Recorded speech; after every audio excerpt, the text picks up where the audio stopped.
Hello, all my wonderful, beautiful broskies, wonderful, beautiful broskies of the Maverick Nation. I am the Darshan Maverick, and if any of this on here you guys can see, I fell, and it hurt. It's like this white wire thing that has attached to something, and I think I tripped over it, and fell straight into the bed, and cut myself so many different ways to Sunday.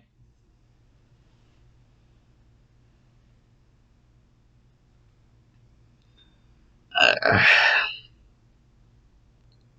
so yeah, I don't need to be too worried, just fell.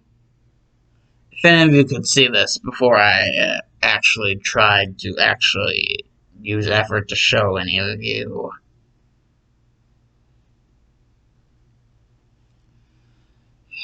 It's just because I fell. Only really the face part seems to ever, bleed. And it's a very little amount whenever it does. And not often. At least I can tell.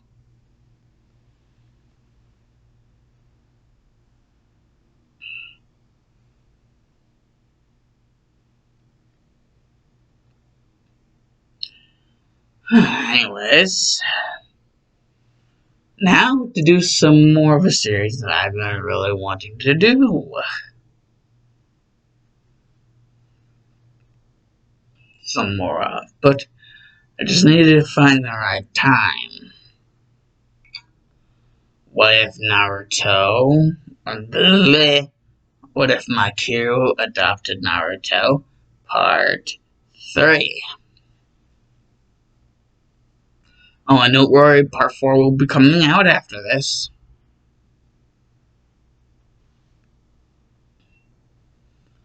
Plus, I remembered some stuff that I kinda forgot to mention in the second part, which I will mention in this part. Basically, one of the things that was mentioned, the island that they were either at or close to. I'm going to say close to in this, even if in part 2 I said that they were at the island. I'm going to say that they're only close to it in this part. Like it's in view, like if someone were to actually be in the crow's nest of the ship, they'd be able to be like, aye, aye, Captain, like, ahoy, Captain, like land ho, because they'd be able to see it from the crow's nest. They're like that close to the island. Well, I can't really tell how much of an island you can call Romance Dawn.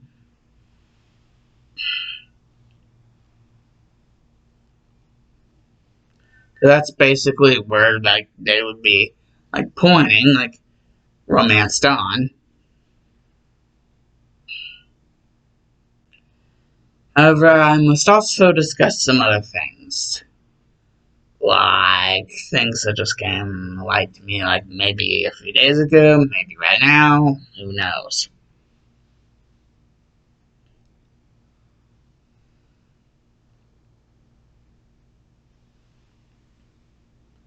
I guess you could say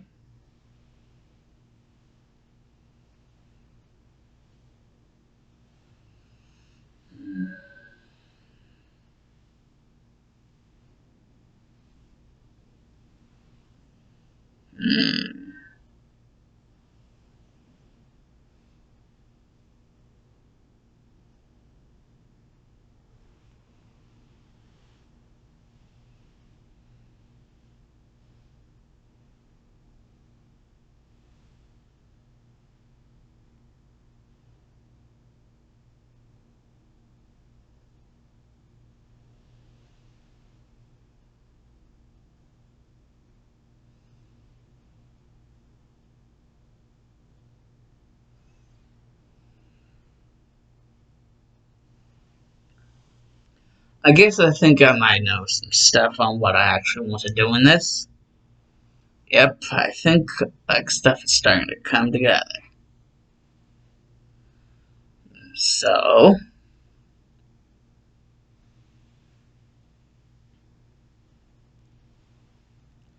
basically,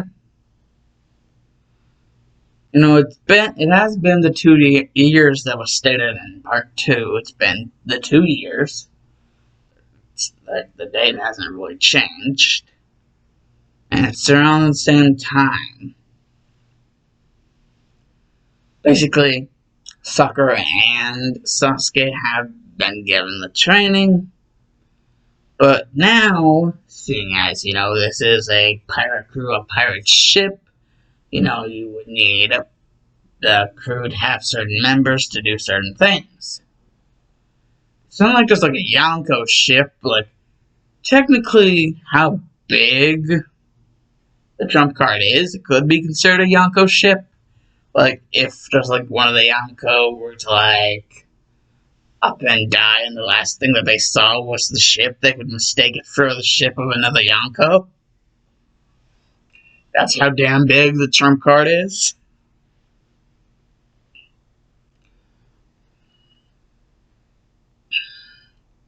Basically, yeah, that's a big ass ship. Because the Big Mama Chanter, Big Mom's ship, also known as Charlotte Linlin,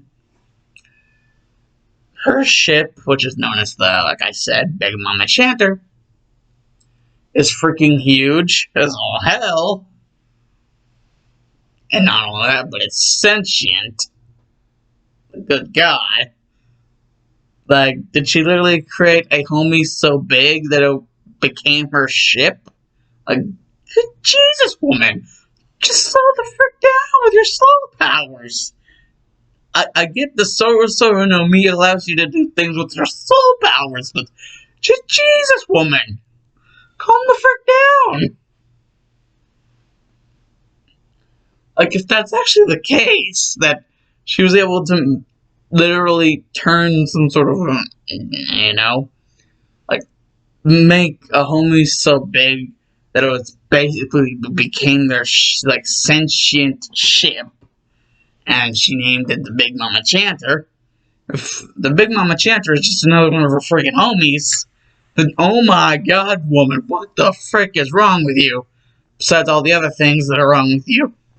And the fact that there's possible cannibalism involved in your backstory. Good God.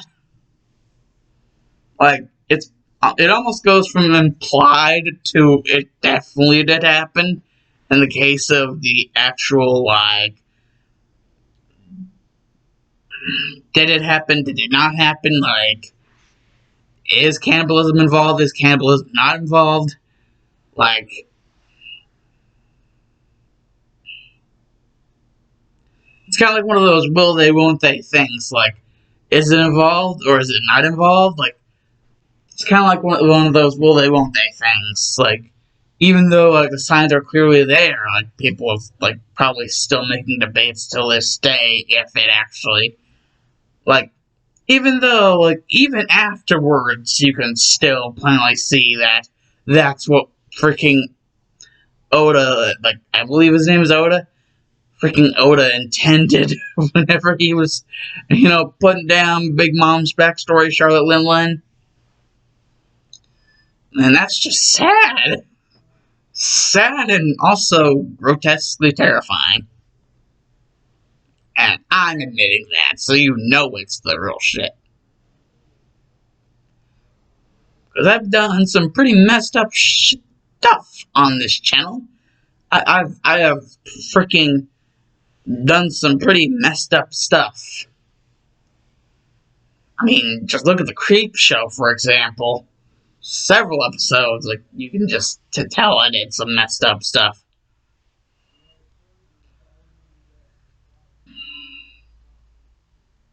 And I'm not afraid to go there. That's how you can especially tell that I'm not, pulling any punches. Whenever I say that freaking Charlotte Linlin, Big Mom's backstory is just, dear God, what the hell's wrong with you, Oda?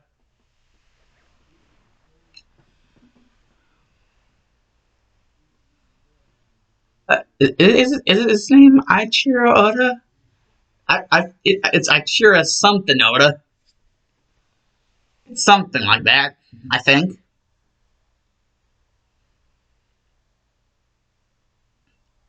Because I know Kishimoto is the person responsible for Naruto, and everybody knows freaking Toriyama's responsible for Dragon Ball, all the way up until Super, where he just let somebody else steer the freaking boat, which I will indeed admit is a very bad idea if that somebody else does not know what the they're doing. Which just shows you how strong my opinion is of Dragon Ball Super. How strongly of a negative opinion that is. Though Super Broly wasn't that bad, though it lacked the awesomeness which is Pantera's tens. Like a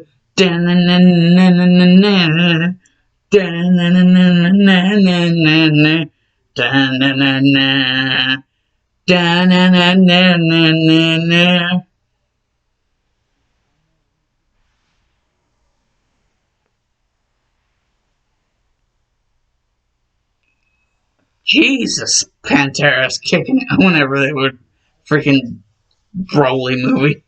Movie 8. I believe it was movie 8. Oh, now I'm going on freaking tangents whenever I'm supposed to be talking about the damn story. Son of a bitch. Anyways.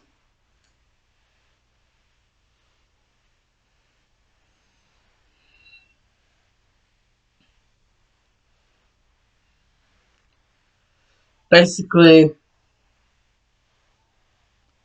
I'm completely forgetting what I was talking about before because of the tangent I just went on. Anyways, what I will indeed say, I actually did think I was just talking about the size of the damn ship, the trump card. Well, I will indeed say something on the whole development with Sasuke and Sakura prior to Prue. Well, technically now they are. And a bonus on this, basically, something that has not only helped with their abilities, but Sakura's ability to become independent, even though the devil fruits themselves are not independent. Yes, that's right. Sasuke and Sakura both get devil fruits. But the reason why I said that the devil fruits themselves are not independent is because they are basically the same thing, but not the same thing at the same time. Man, I should like talk with like, if he's even still alive, like the guy who did like the Micro Machine commercial, like, or commercials, depending on how many. I should like get on the line with him. He was originally, I heard he was originally the FedEx guy. Don't know what FedEx is doing now, if they even still exist. But whatever. That's not the thing. Basically, the devil fruit or devil fruits is basically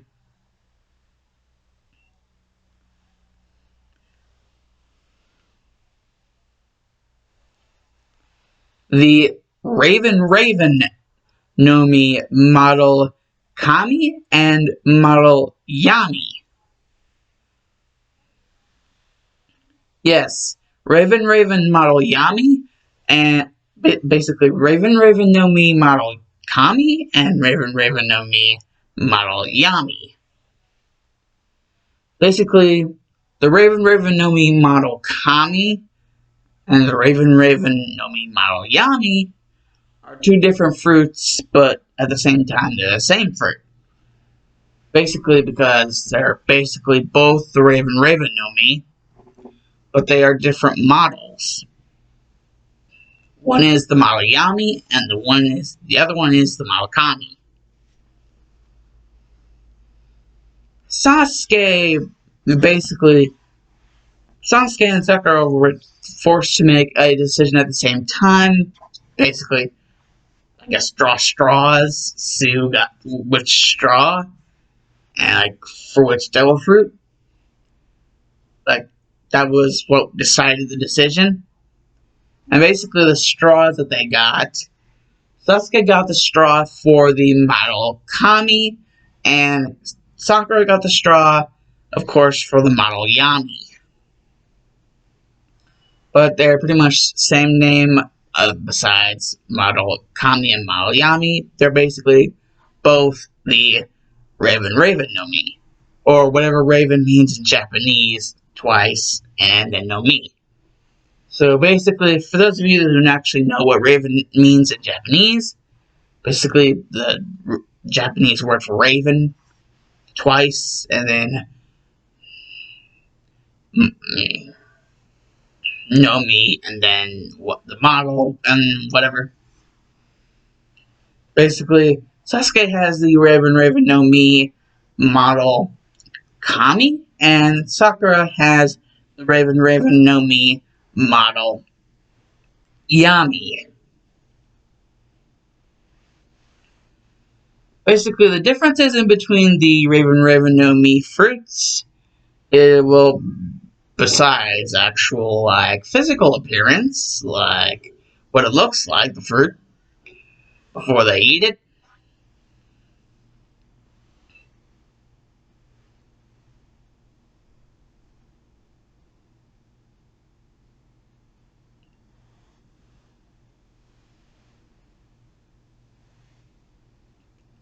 Basically, the Raven no Mi model Kami is a dark blue, and the Raven no Mi model Yami is a hot pink.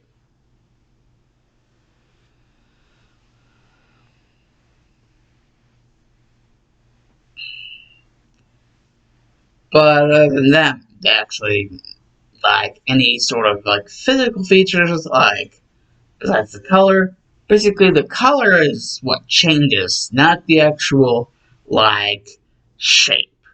The shapes are the same, but the color changes. The Kami one is the one which is a dark, almost navy blue, and the hot pink one is the model Yami, which is what Sakura has.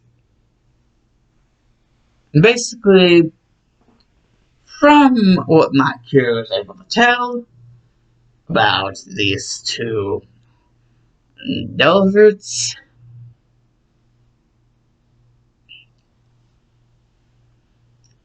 basically, they are in the way of like how they affect the body, like how they affect the person who eats the fruit, in the same but also different.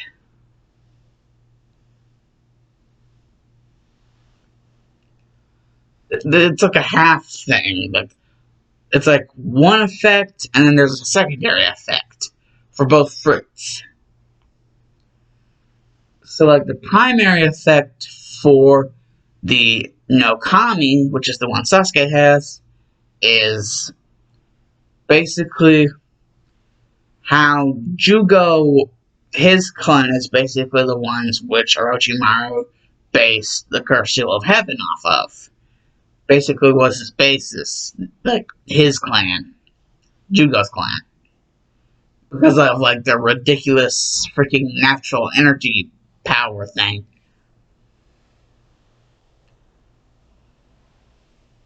Like they were just really good at it. And Orochimaru just sprung at the opportunity.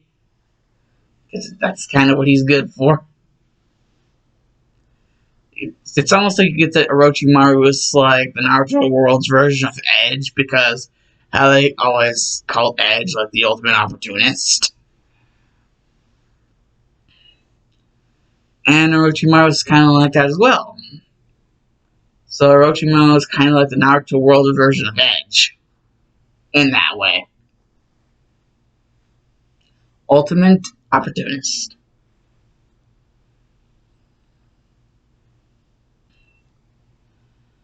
Basically, The entire reason why I even mentioned Jugo's clan and their natural energy thing is because that's basically the basis for all of the cursed seal of heavens that anyone has. Like, it's based off of like Jugo's clan and their abilities with like their seal powers. And it takes like a lot of natural energy. And basically, the primary effect of the Kami no Mi model, basically the Raven no Mi model Kami, that's basically its primary effect, is that basically, even though this version of Sasuke is not that old yet, to where he would like get this into mastery of his Curse Mark 2 at level 2, just by eating the fruit, he is like Sage mode level up, like freaking like entwined within like the art of natural energy. So it's like he's one with the very earth around him, earth, water, sky. He's like one with it. That's kind of one of the perks of the Raven no Mi model Kami. Is this ungodly amount of like ability to be one with natural energy, like all natural energy around you. And even if you're like in a man-made place, like made out of a lot of metal, which is not enriched with natural energy, you can like pull from your own body's chakra reserves and turn that into makeshift natural energy, which you can enrich your body with, and basically it will like refill the original chakra lost. So technically, Sasuke will never be without natural energy flowing through his veins, or like chakra coils, whatever you want to call them.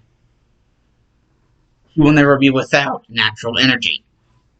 That is one of the perks, basically the primary perk of the Raven no Mi model Kami, is basically endless amounts of natural energy.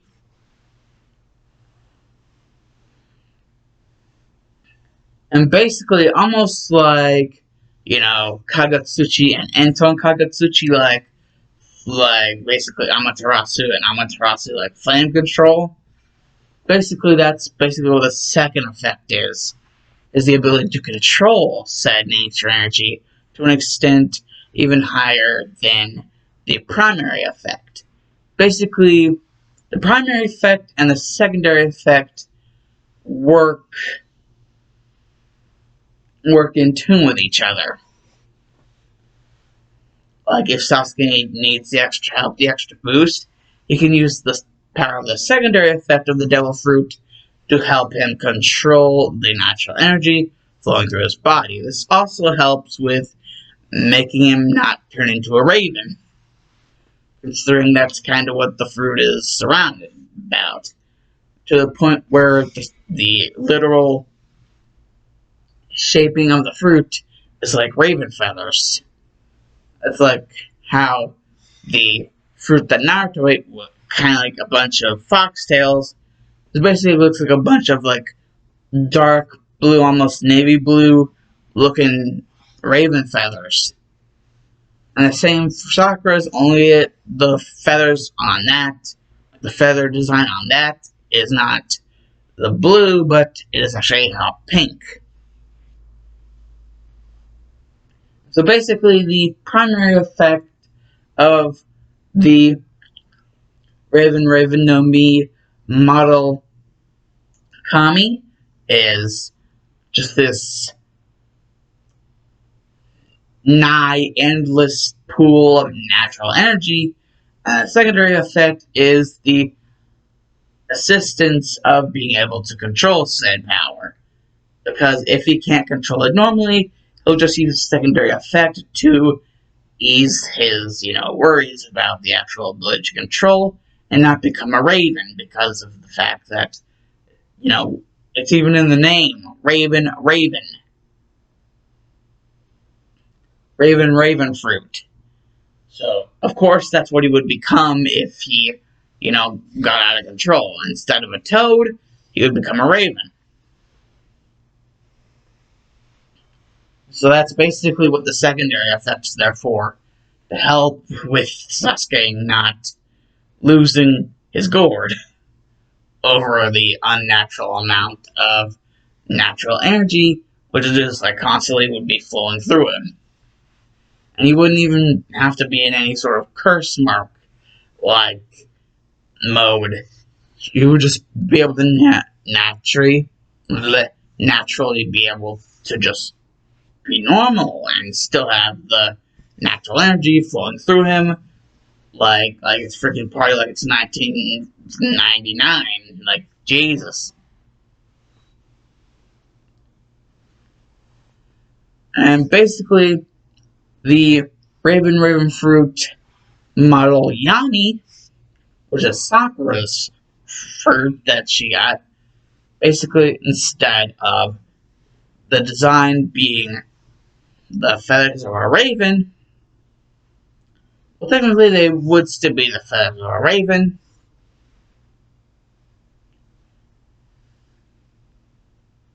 Now that I think about it, for them not to be raven feathers, so they're kind of stupid. Was I drunk there for a millisecond? Anyways, basically, how hers work is basically hers work in the same way. Both fruits are, basically are surrounded around nature energy. These fruits are like mythical level, like devil fruits, like things that you can only think of in your dreams. That's because they're kind of like that. Like, you barely ever see these things. And, well, if you were to eat one, or a part of one, even, like, your freaking natural chakra levels, like nature chakra, natural, get it? Would go through the fucking roof before you could even say, oh shit. And you would turn into whatever animal like the fruit was designed under, because technically if someone dies while having eaten one of these fruits, basically,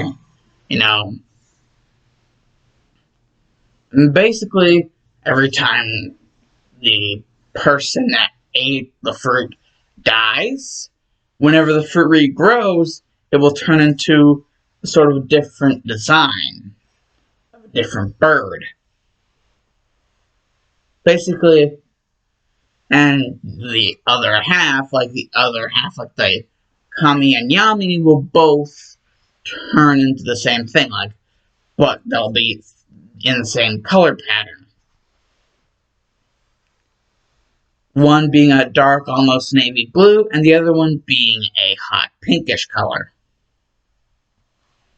But they will change into feathers that seem like a different kind of bird each time someone dies and they regrow.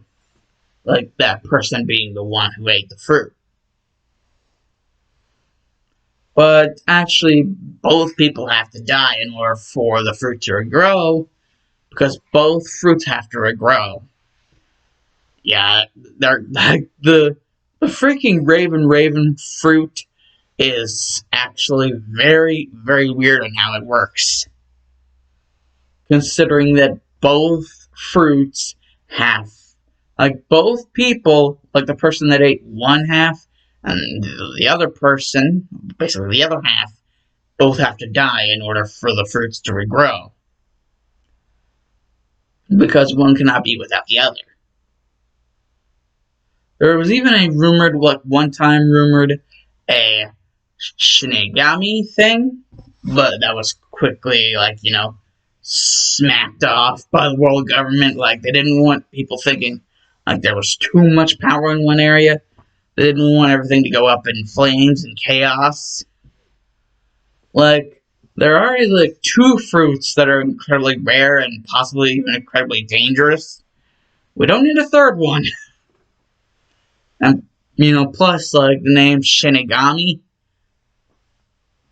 like Raven no Mi model Shinigami, the rumored Raven no Mi model Shinigami, emphasis on the word rumored, because there is still a possibility, hell, freaking Nougat, like, it was Edward, I believe, Edward Nougat, also known as Whitebeard, even believes about the Shinigami one.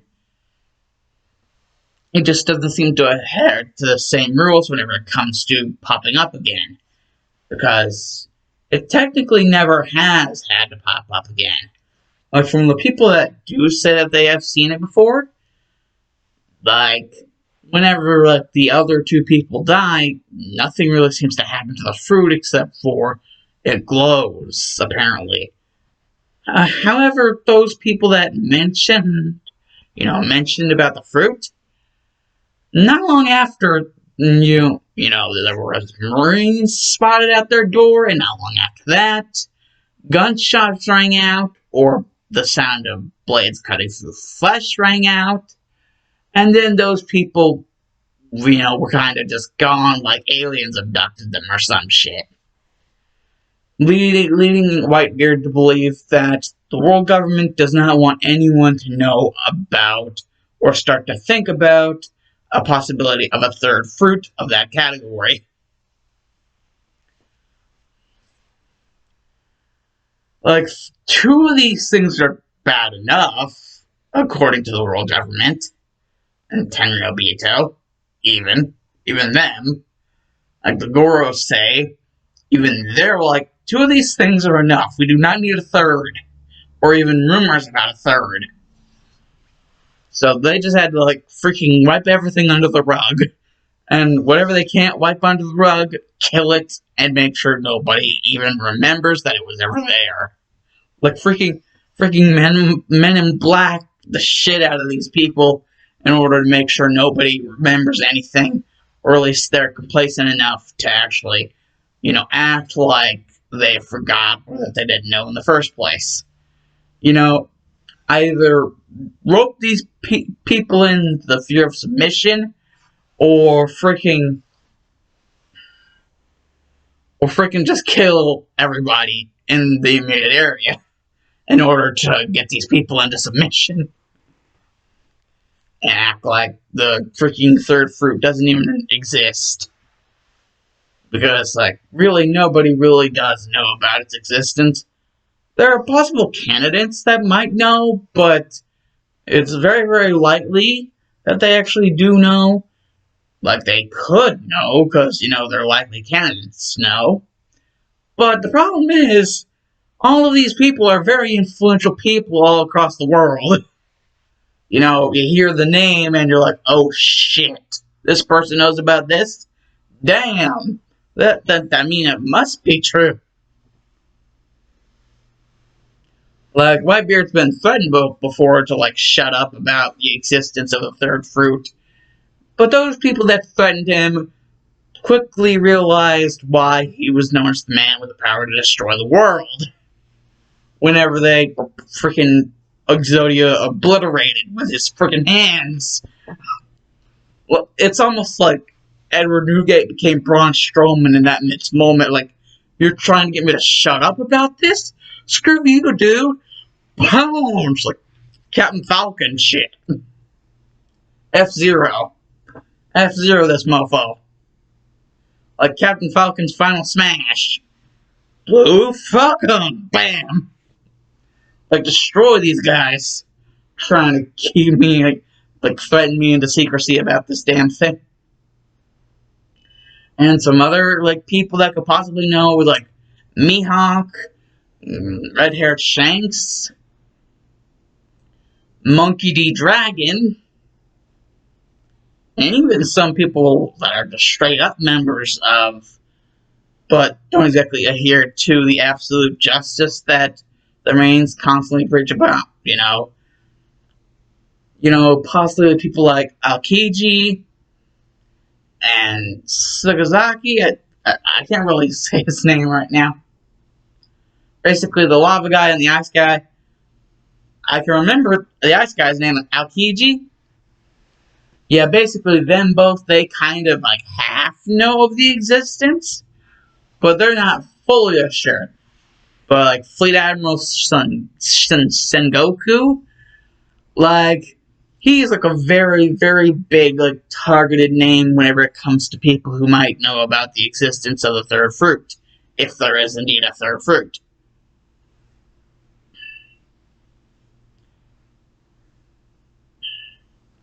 And basically, people are thinking like, well, the other two fruits like have a lot to do with natural energy, so the third fruit will probably have to do with a lot with natural energy as well. Either that or the exact opposite, like some sort of Reaper death energy, which would make sense considering that this one would be the Shinigami fruit thing. And well, basically,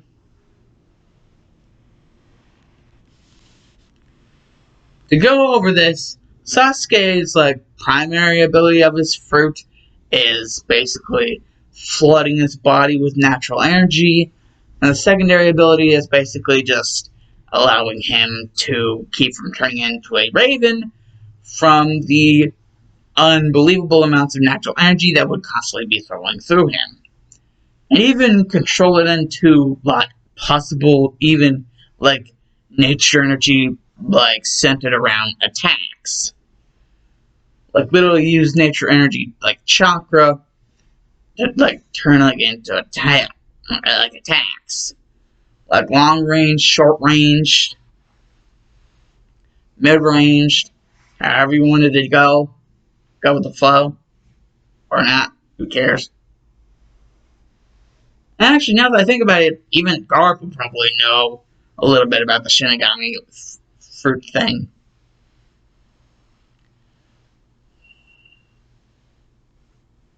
And even Goldie Roger, because if Sengoku and Garp know about it, and then Goldie Roger, somebody rumored to be as strong, or at least close to as strong as freaking Whitebeard, possibly even stronger, maybe. Freaking no. Yeah, Goldie Roger would probably know somewhat, at least, about the existence of the freaking third fruit. Oh, and if you guys are gonna ask because of how old Brook is supposed to be, if the Rumbar Pirates, you know, the group that Brook used to be a part of, if they would have known about the third fruit, they would have known about all three of the fruits. That is, if the third fruit actually does exist. They would have known about all three. However, considering the exact powers that the fruits provide aren't exactly certain to anyone, especially all the way back then, just whenever Goldie Roger was like a little kid. You guys know how freaking old Brook is. Like, for those of you that don't, he's actually pretty damn old. He is literally a skeleton. He is literally an Afro skeleton man who likes soul music powers. I believe his devil fruit was called Yomi Yomi no Mi.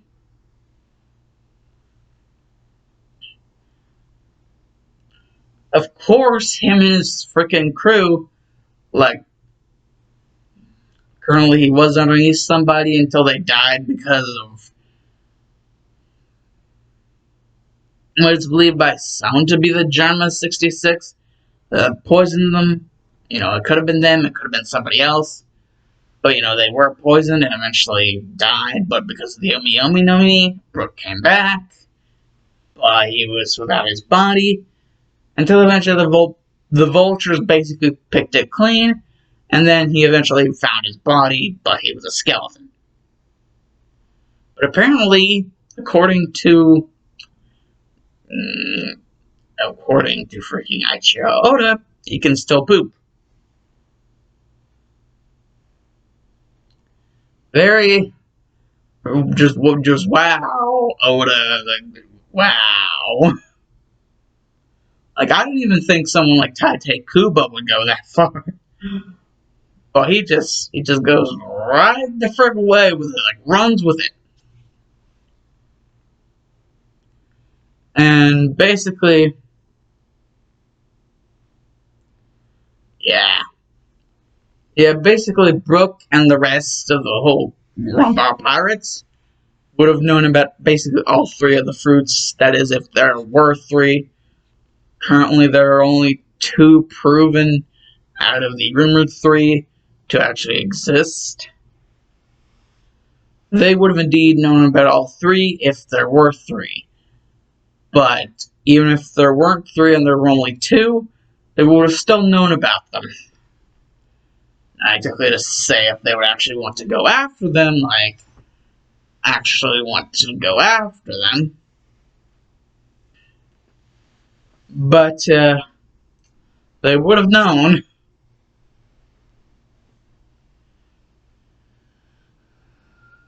I mean, I believe, like, last time I heard, like, anything about Brooke's age or saw anything about Brooke's age, I think the dude was, like, recorded to be, like, 90.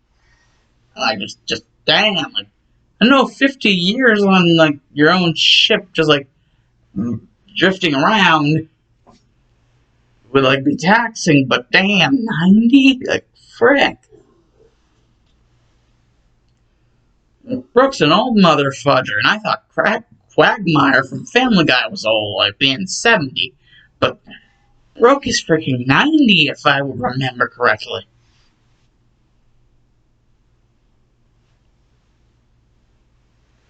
Anyways, basically, Sakura's fruit basically does the same thing that Sasuke's does. Only these fruits actually kind of act in a way almost like things that in a way affect the usage of certain types of haki. Yes, these fruits can actually use their natural energy to affect someone's use of haki. But kind of depends how much they're affecting it, or if they affect it at all, depending on what type of haki it is, and the kind of person that ate the fruit. For example, Sasuke's, both his armament and observation would have been increased. You know, observation because of the fact that he has the Aidoju to do the freaking Sharingan. And armament, you know, just to make his attack stronger. But almost if like they can kind of sense in canon what eventually Sakura would become under the tutelage of Tsunade. Like canon Sakura. Almost as if like Sakura's own armament haki could like sense that. Her armament haki actually acts in a different way than Sasuke's does.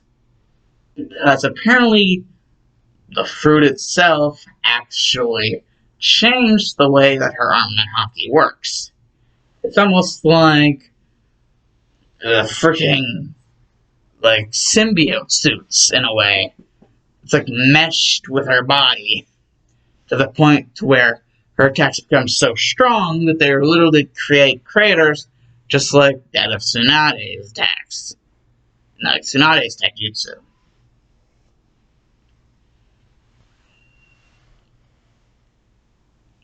It's almost like the fruits themselves have sentience on what would be best for their people, you know, that eat them. And, you know, whenever it comes to Sakura's observation haki, the only thing that she's really lacking in, like, she's pretty much good in everything else, but the only thing that she's really lacking in is the heightened ability to sense in the future that some people that are good enough in observation haki are given. Sasuke has it in freaking spades, but Sakura actually lacks in that area, the ability to sense further in time.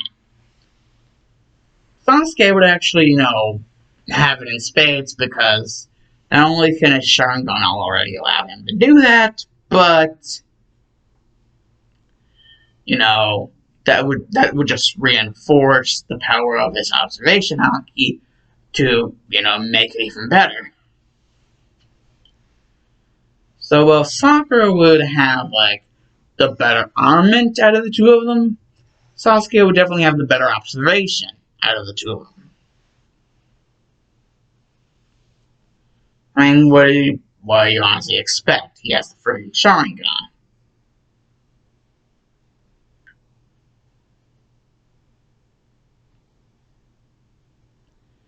And beyond this,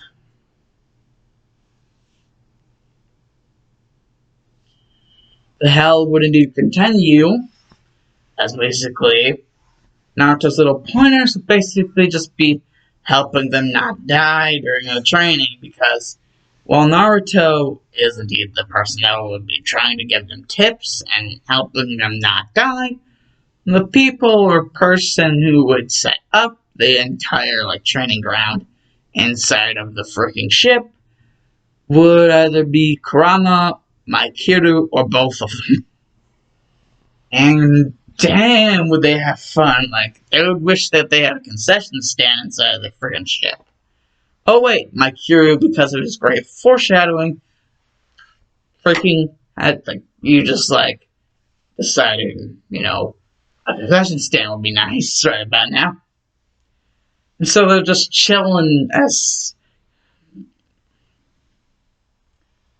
just watch a Sakura and Sasuke have to suffer what Naruto had to suffer through, for 2 years. But basically, it would get them up to stat with what Naruto is right now. So basically, in their own ways, they kind of be at their own level. And, at the same level, no one really over anyone else. That is until, the more they start to pull into, their gifts. Whenever Sakura starts to pull in on her freaking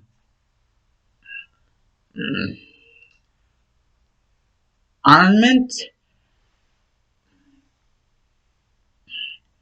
and, whenever Sasuke starts to pull in on his observation.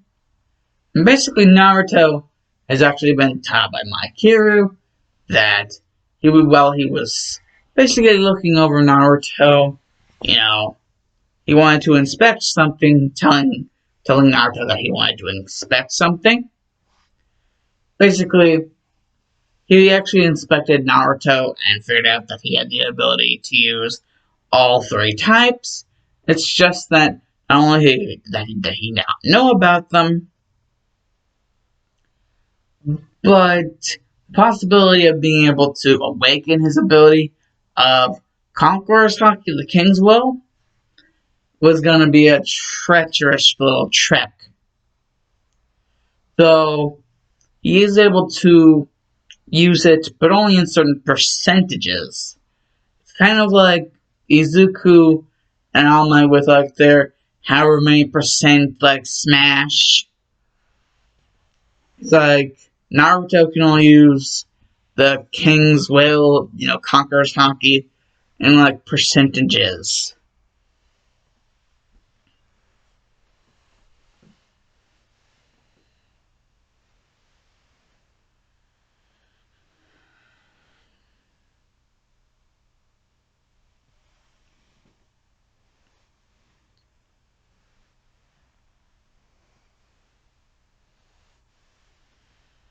And surprisingly, Naruto can actually go up to 15% of his potential and Conqueror's Haki by the time they reach Romance Dawn. He's already gone into 25%. But by the time that basically, Sasuke and Sakura had landed, he was at 15%, and by the time that they actually got to Romance Dawn, he evolved all the way to 25% possible. But anything beyond the given percentage would destroy his body completely. Like freaking Ultra Instinct Goku. And basically, just like that, like just destroy him completely. So he has to work within the boundaries. That is, unless basically Mikiru basically Kurama just finds that it's nice to wrap its stuff around Mikiru because finds Mikiru, even though he's a user of like the ore types and ore can sometimes feel really cold, he finds his body to be she finds his body to be relatively warm. Especially whenever preparing to give Naruto a certain talk. And no, it is not the talk about the birds and the bees. He did do that within the span of the 2 years, but not this. This was an entirely different kind of talk. This was more or less like the talk, basically what Guy told Lee about the whole removing the weights and the whole Lotus trick thing.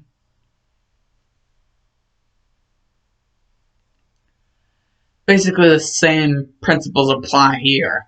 Like, only go above the set percentage that it's said that he can reach before any sort of negative effects start happening.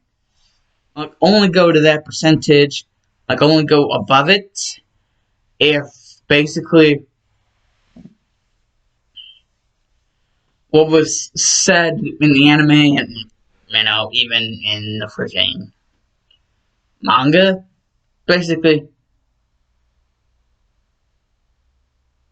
something and something maintain one's own ninja way, like their ninja, like basically like to protect something or protect someone, like one's own ninja way.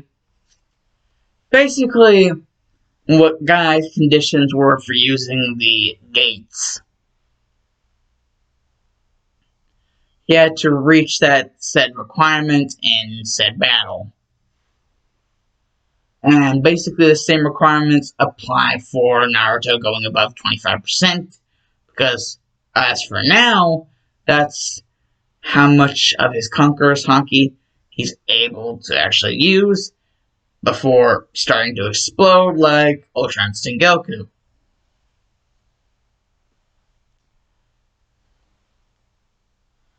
I think what was said was actually to protect and maintain one's own ninja way. Basically, the talk that Guy gave Lee, like to protect and maintain one's own ninja way, he basically mixed that in with the talk Haku gave Naruto, back in the Land of Waves arc. Like, only once you have something or someone special to protect, that is whenever you will become truly strong. He basically mixed the two together, like Guy's whole thing with Lee, what he told Lee, and Haku, what Haku told Naruto in canon Naruto. He basically mixes the two together is how the talk goes, basically. It's a pretty one-sided talk, but, Naruto needed to listen to this in order to understand.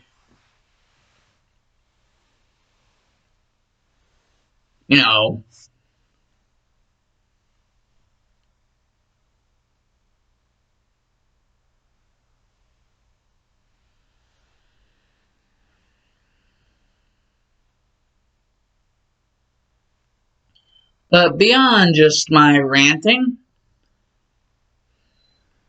considering that this is a pirate crew, and they're on a pirate ship, and that they are part of said pirate crew,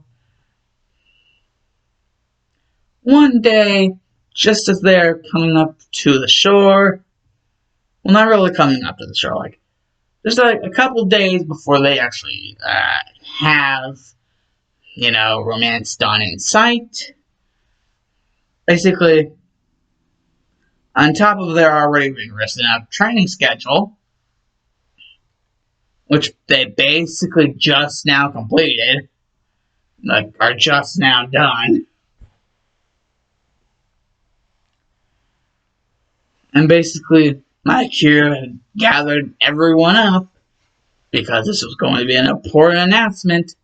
He basically announced that Kurama is like a first mate, or like a right-hand man, or what a Yonko would call a commander of their ship.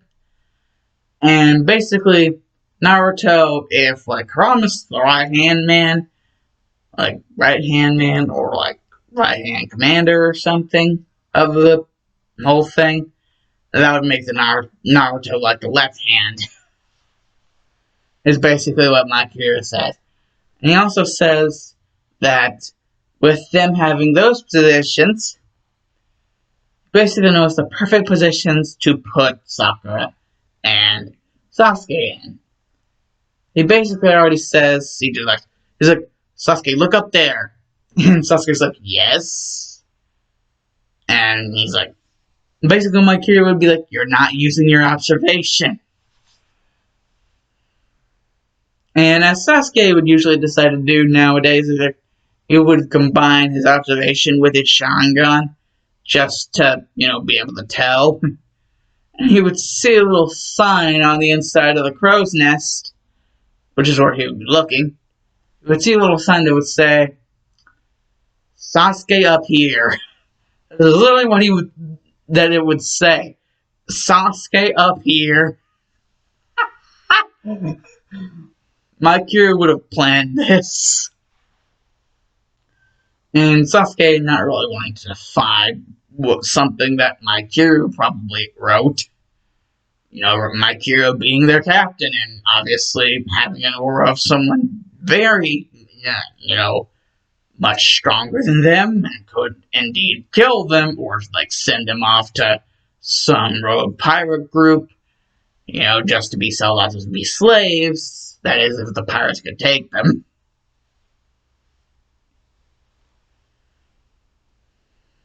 Who knows, Mikiru might actually beat the shit out of them right before he sent them off to slavery. Just to make sure they didn't do anything.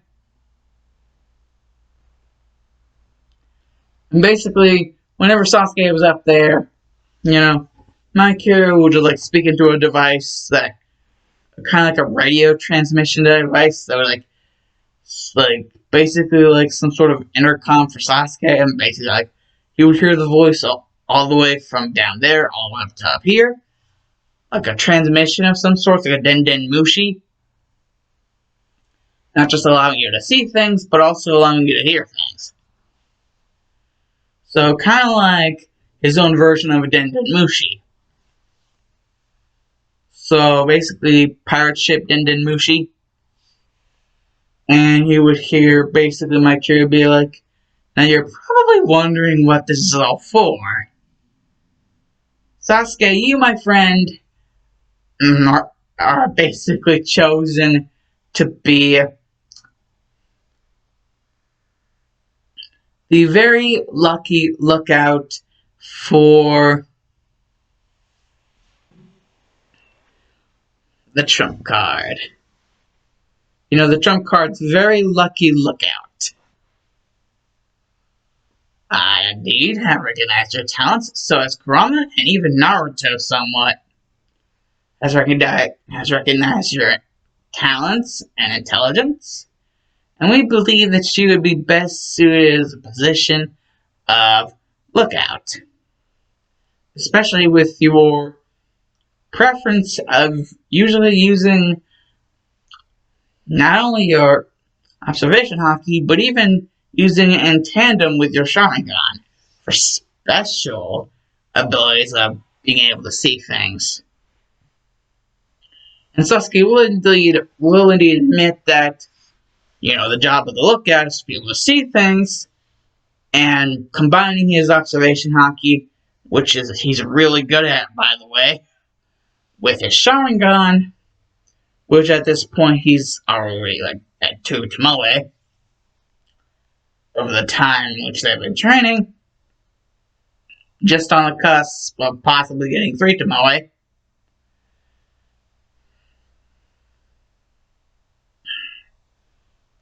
Basically Sasuke's beginning to think, wow, he's actually a lot smarter than I originally thought. And using the Denden Mushi, basically, Mikiru would have been able to hear that because the Denden Mushi, unaware of Sasuke, he would have still had it on whenever he said that. And Sasuke would be like, ah, shit. And then basically Mikiru would just be like, you son of a... and then just pop right in front of him somehow. Like super speed emerald levitation. And it's been like, you want to rephrase that to me? Your captain, look out! And basically he'd be like, you want to rephrase that to me? Your captain. And then he would point to Sasuke, look out. And, Sasuke would be like, no, sir. No, sir, not at all. And basically, Mikiru would just be like, good. Now, look out to your stations. And basically, Sasuke would be like, yes, sir, yes, sir. And Sasuke would be terrified. Because every time he would look into those green eyes, it's almost like any genjutsu he could have tried, it would have just flopped on its ass. Not only his genjutsu, but him as well. And he'd just be looking into those emerald orbs of despair, loneliness, and hatred. The only things he'd be able to see, and cold-ass freaking fear. So yeah, he'd just be mortified by the fact that he could have been killed. If, Mikiru so wished. I mean, he didn't even have to put him in a genjutsu, and Sasuke was already mortified as hell. And he was just like, son of a... I'm dead. He was already resigned his life because of the chance that, possibly his captain might not exactly want to be all merciful and so he's pretty much resigned his life automatically. And Sakura's like, wow, nobody back at the freaking academy is able to do that to him. Holy shit, our captain really is strong. And Kurama would just be like, you were doubting your captain. She wouldn't even say your captain. She would say, you were doubting my Mikiru-kun? She would even have the kun. And Sakura would just, remembering that Kurama was behind her, and be like, ah, shit. And she'd be like, Captain Mikiru-sama? And basically Mikiru would be like, what is Kurama friend to do now? And Sakura would just point over to Kurama's eyes and the fact that, she was licking her lips, about to pounce. Her claws kind of tearing apart, the floor of the ship. It had, ready just to pounce and kill and maim and murder and destroy. Like Kurama was.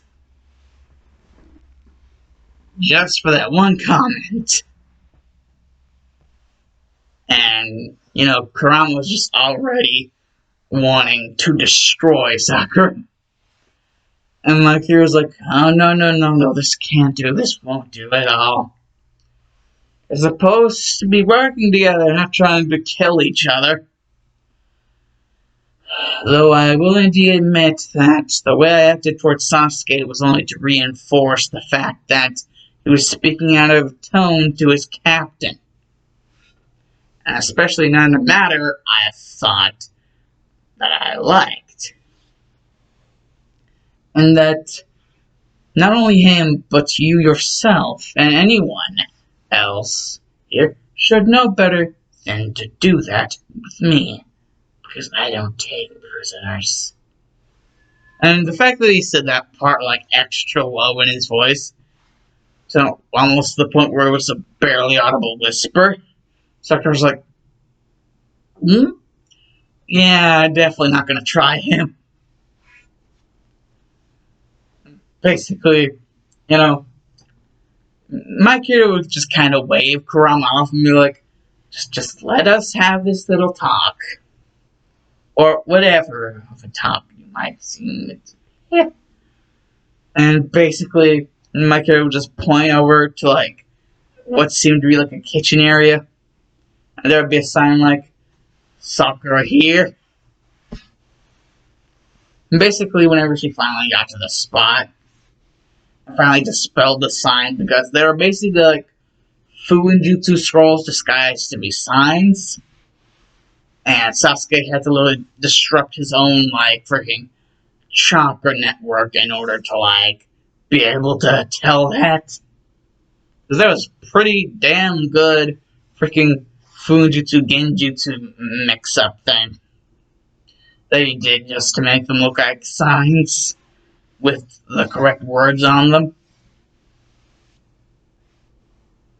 and in the correct position.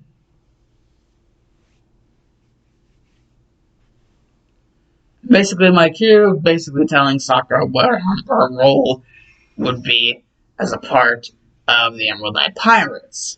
Like, Sasuke's role was already pretty obvious, like, for some individuals, considering, you know, his gifts, you could call them.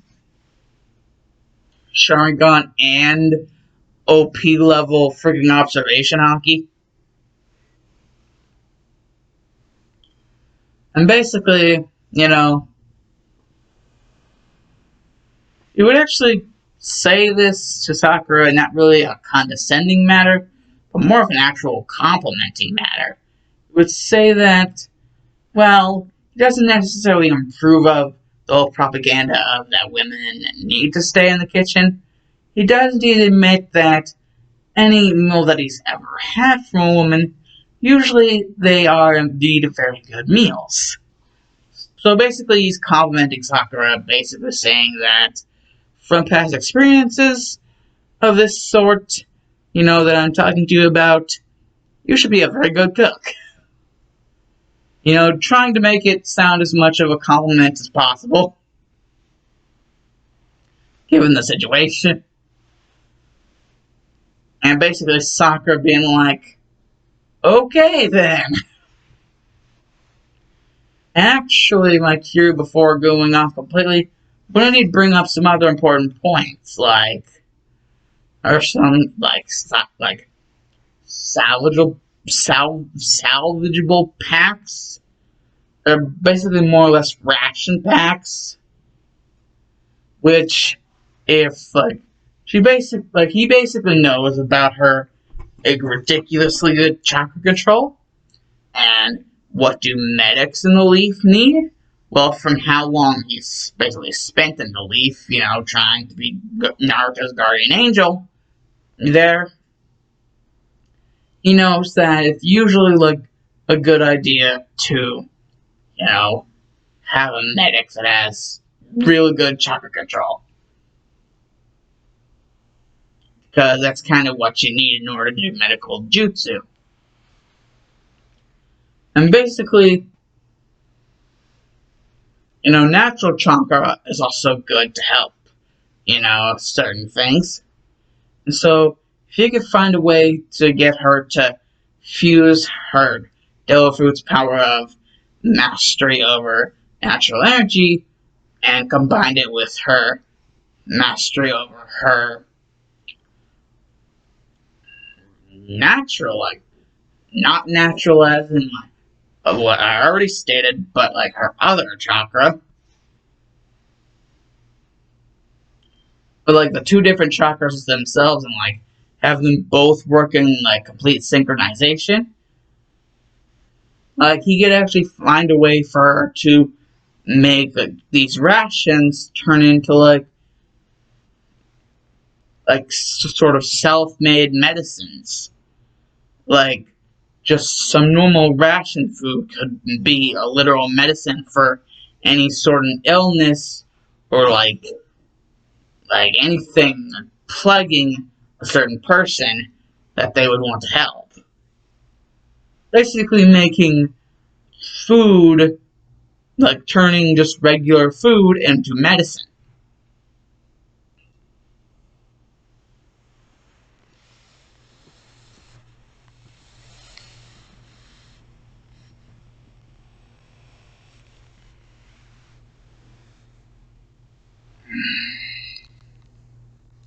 And basically, Sakura's thinking that, whoa, the captain actually thinks that I could use my chakra control with my regular chakra, and even use the natural chakra provided by the Raven no Mi model Yami, and combine them and basically mix them with the rations and basically create food, which is at the same time medicine. Basically a medicinal food. Medicinal type of food.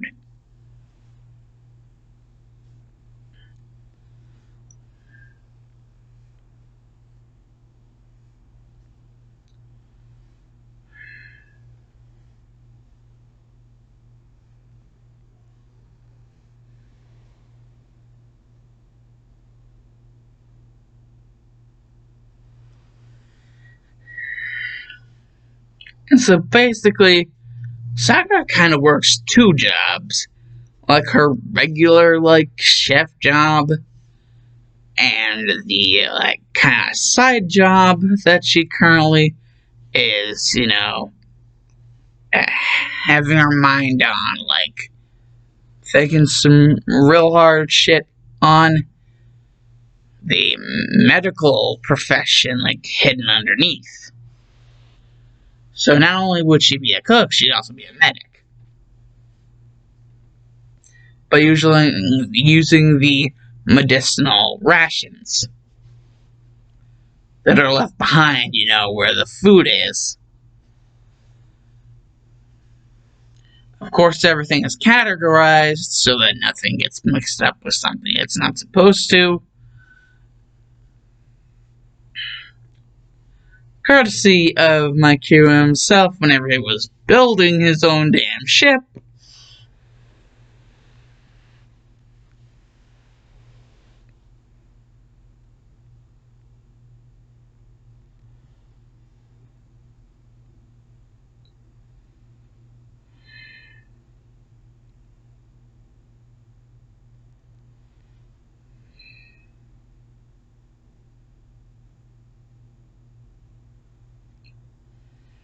Well, basically, once the current team reach Romance Dawn,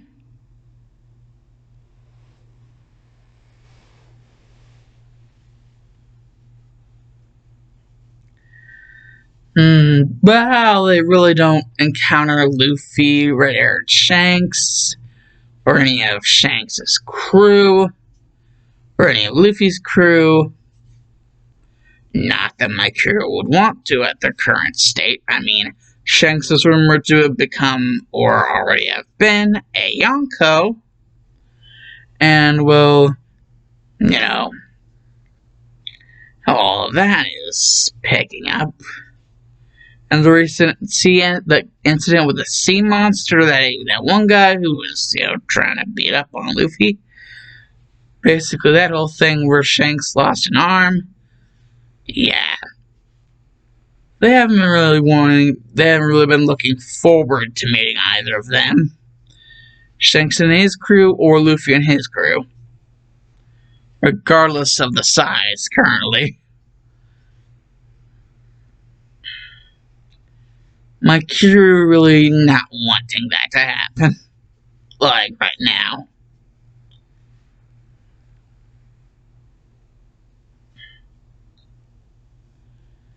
However, there does indeed seem to be something that is rearing its ugly head.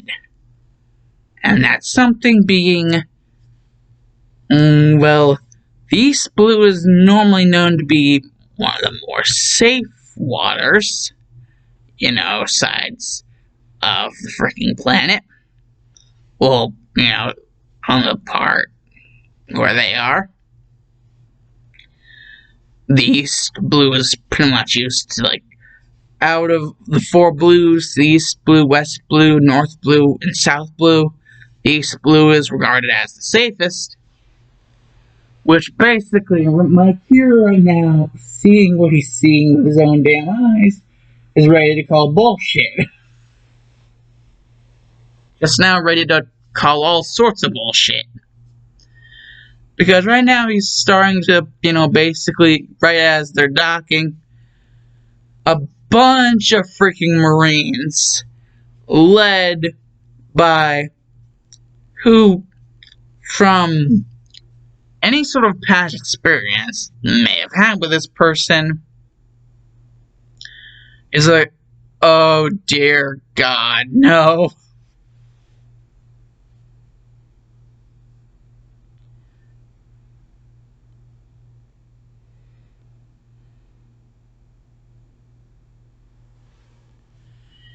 Basically realizing that this person and the Captain Rumberry that he basically kicked the shit out of and stole their devil fruit, well, it wasn't really theirs to begin with, but who gives a shit?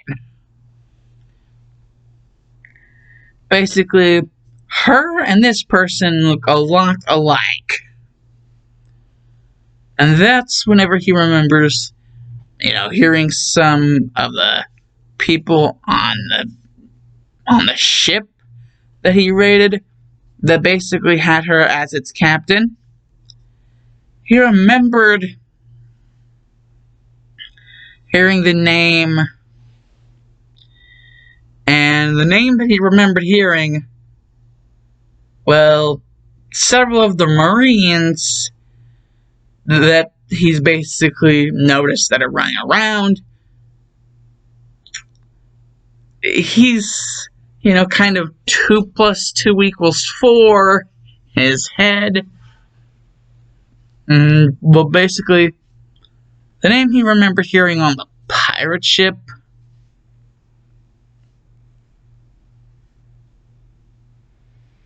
and he's just like, how can this take it any more fucking worse?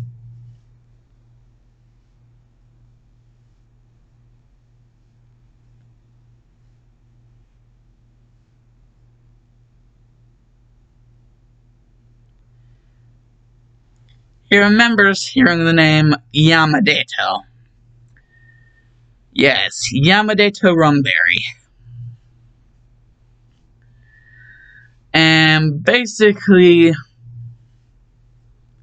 he also remembered hearing some talk about how some person by the name of Yoshidato Rumberry wasn't going to like this. The situation that they were finding themselves in, the pirates. And he's like, you're Yoshidato Rumberry, aren't you? And by the looks of that certain wanted poster in your hand that you're clutching so tightly like a lifeline, you definitely want my head. Or what I did to your sister, the one that she claims to be her devil fruit, and not only that, but her crew and her ship as well. And basically,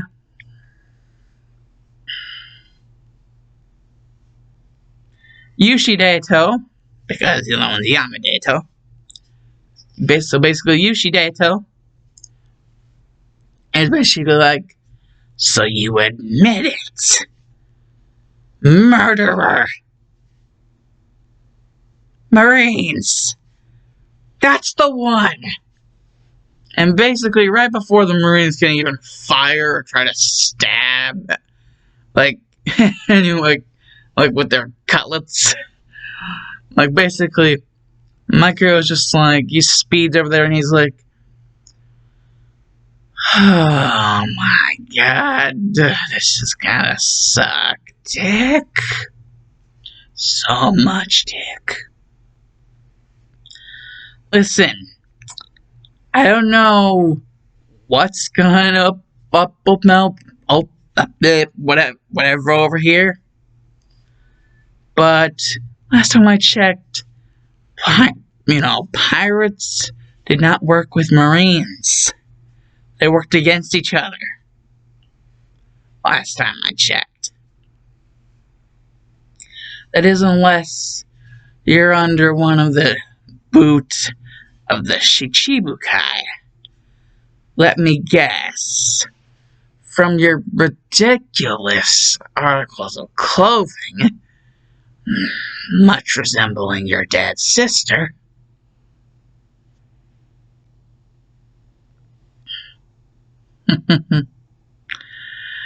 Oh my goodness. This couldn't be more perfect. Hey, tell the big guy he can stick a big one if he thinks he can actually still beat me after everything I showed him I can do.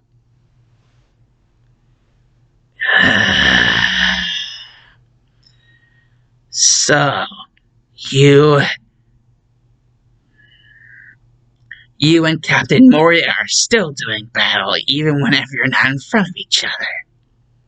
Oh, so it's Captain Moria now. Well, tell Captain Moria that he can suck it if he thinks he's any better than he was before last time we met. He couldn't kill me then, and he's not going to be able to kill me now. Especially with sending lowlifes like you after me. All because he probably figured out about what happened with your sister. And the fact that I was the one who did it. Oh, and it even involved the devil fruit. Oh, I know how Moria feels about those. Oh, he's way too damn sensitive. And you being underneath his boot makes you even more sensitive. Which is great. I get to face the weakest of the weak. Not like I've ever cried out for anything of a challenge in my life. No, I just have to get hit by the worst of the freaking worst. No one ever answering my plea of actually fighting a strong opponent. Well, the only time I remember that happening is that man called himself the strongest swordsman. He says he's still the strongest swordsman, seeing as the one I used was made of emerald, especially emerald produced by my eyes. So that it doesn't count. Now who's the one trying to hit chickens with cannonballs? Making up cover stories just so he doesn't lose his reputation. I thought better of the world's greatest swordsman. I thought better of you, Mihawk. Only good competition I ever would indeed get. Mihawk. That is, unless you consider the fact in me and the big guy himself are good old-fashioned drinking buddies. Which is why he would never turn his own fleet against me, Yonko or not. And I believe Gecko Moria, as well as Mihawk, definitely already both know this. Which is why I've been gone from my radar for so long. Though I can sense Mihawk's a little bit more brazen. Though I think I finally got Moria to understand true power. What it means whenever your enemy is the one withholding that true power. They could easily kill you if they wanted to. Which, in all of everything I've ever known, that man is a cancerous stain on this earth who needs to be gotten rid of. Getting rid of you will just get me closer to my goal. Well, one of my many goals, that is. Actually, how about, seeing as you're not even the one who I stole the devil fruit from, we can make proper time. Naruto, do you wish to show your classmates what your fruit can really allow you to do? Such simpletons as this one. Oh, how dare you, sister killer! Naruto, the launch, now. Yes, Naruto-san. Huh? Launch of Kitsune! What? Bypassed. No. Loki is supposed to. How? Second launch. Second? But that means. Yep. His fruit allows him to. But then what's with the change? The whole clone part isn't a part of the devil fruit, m'lady. Kurama, you know that I'm just doing this to tease her before she dies. What are you talking about? The second launch from above. What? No. Hit! It's a good thing there was a body in the way, or else you might actually have blown apart the ship. Not much of it, but still would have been a loss, a grave loss, of some good material. Man, I don't see much of a body. All I see is red paste. Wait, I remember that one talk. This is what blood is. Yep. Wow. Blood from people of one side of the world is a lot different from people of the other side of the world. Well, that's because things are different around here.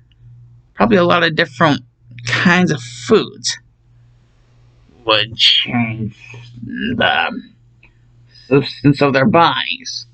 Oh, so people of one side of the world would bleed a different kind of way than people of the other side of the world because of the different kinds of ways food is made or food in general around here. Oh, that's very nice to know, Naruto-san.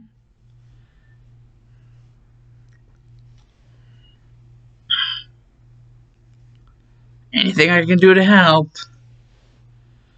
Naruto. Wait, didn't you say she was with someone? Didn't you? If she was under, aren't they supposed to be known as the Celestial Dragons? Feared men amongst the sea? Whoever this Moria person is, they're not going to be happy. Man, for toting the Sharingan, you really are looking like a pussy, Sasuke. Fearing someone like Gecko Moria. Man, I thought a lot more of you. Gecko Moria is a piece of crap. Big old crap stain that needs to be distinguished. Though I'll wait for whenever that time comes. For now, I'm just sending a little lackey and a couple Marines to accompany them. Oh yeah, the Marines. Naruto, get rid of them.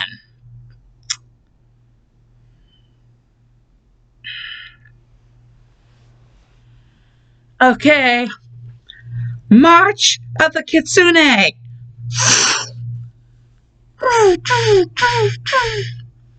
4 shadow clones? The 5th is the original. 5 Shadow Clone March! And go! March of the Kitsune! 5 times! March!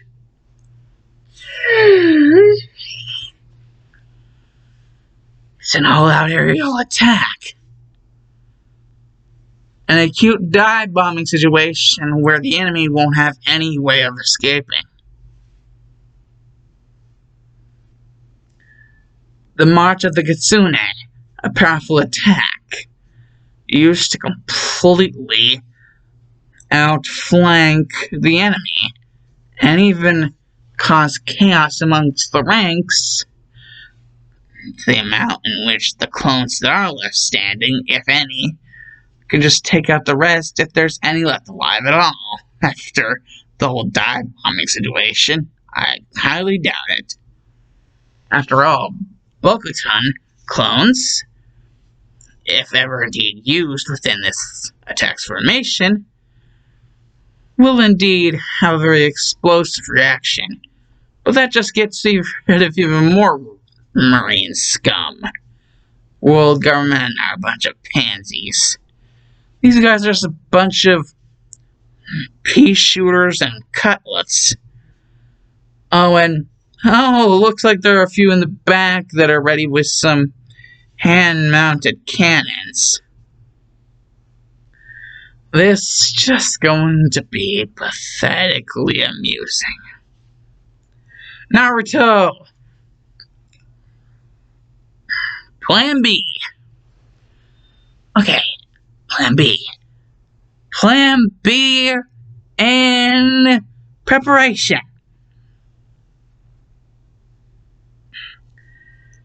Plan B, start now.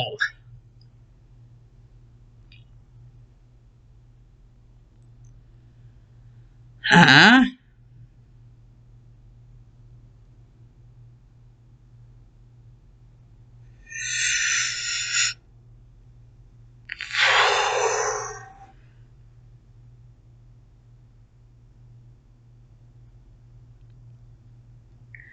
Leading the charge, Kitsune Ring Fox Bullet! What? You heard what he said. The attack is perfect for taking these guys out, before they'll even be able to use their weapons. They're so primitive and weak. Kitsune Ring. Leading the charge, Fox Bullet.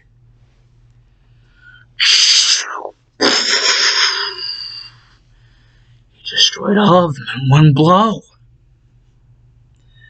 Why else do you think your training with Naruto was so intense? Besides the fact that me and, Kurama wanted to teach you, right?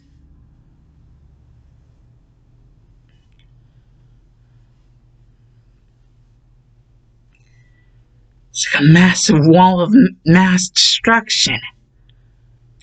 Indeed, you're right, Sakura. Indeed, you are right. Ready, Naruto? Yep. Reversal. Whoa, that was fast. I wouldn't think anything less of my little Naruto boy. Nutusen, Nukasen? Naruto. Naruto, you did everything successfully. Kasen. Nukasen. You did see everything. I didn't need to see it. I could sense it, Naruto. My little fox cub. You sensed everything instead of needing to see it? Like I told you before, me and my siblings are simply beings made of chakra. We don't need to see something in order to be able to sense it. And sometimes, or at least most of the time, sensing is even better than seeing. It gives you so much more advantages. Now I think you should head in for the time being. What you did, while indeed helpful, I indeed see that it's taken a toll on your body. And you'll be able to heal better while you're resting. Okay. Okay, Nuka-san. Don't worry now. I'll let you piggyback. Okay, Nuka-san.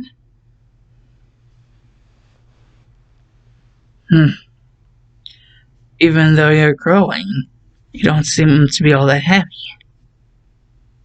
Now, come, let us go.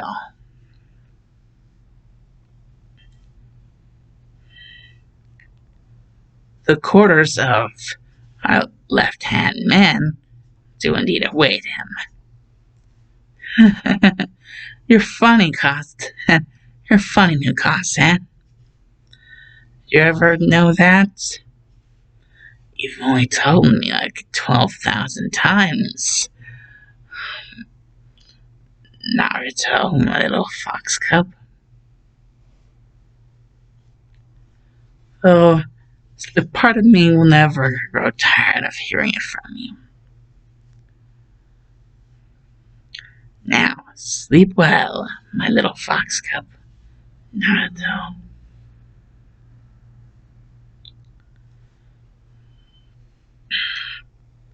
Okay, Nuka-san.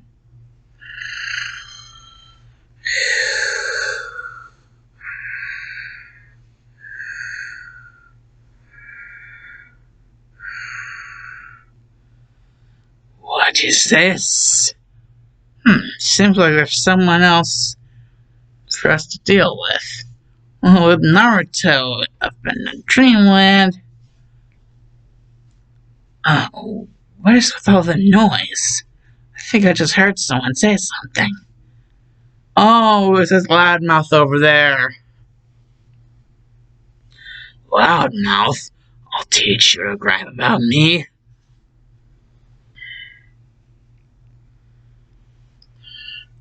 Well, I'm not exactly so happy about the whole ordeal with the Shichibukai. I am indeed frustrated about what you did to our Marines. We're going to crush you. You need to be able to learn how to form coherent sentences first, buddy, before you're going to be able to do that. Oh, wait. I think I remember those facial features from anywhere. And especially the brash attitude. Oh, and the overinflating ego. No other Sengoku is the way that he is to you. The man being a fleet admiral as he is, we need to rein in some of the more feisty of the fishes. Even you.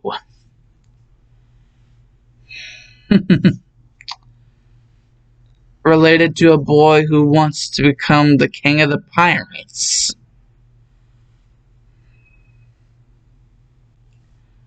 What a foolish dream. Oh, what would you be doing out here? It can't exactly just be because you want to just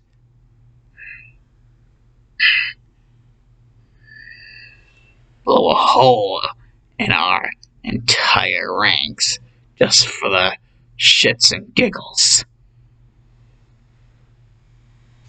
of it all. Oh, well, at least you do have some brain cells left in you.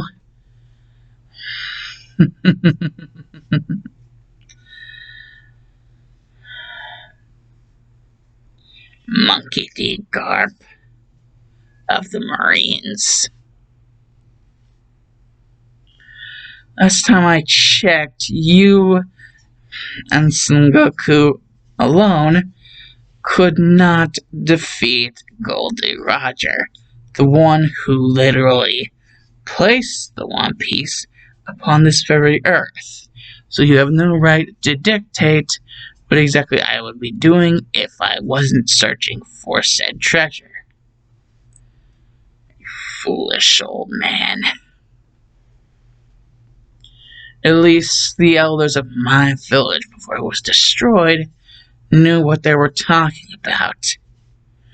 Oh yeah, then why is it destroyed? Last time I heard anything, it was about some leaked information. How can they be smart if it was that easy to leak information that led to their destruction? Especially at the same time as this, what I've heard, Uzushiogakur, literally land of whirlpools. Or do they think they're kidding? Monkey D. Garp, you old bastard.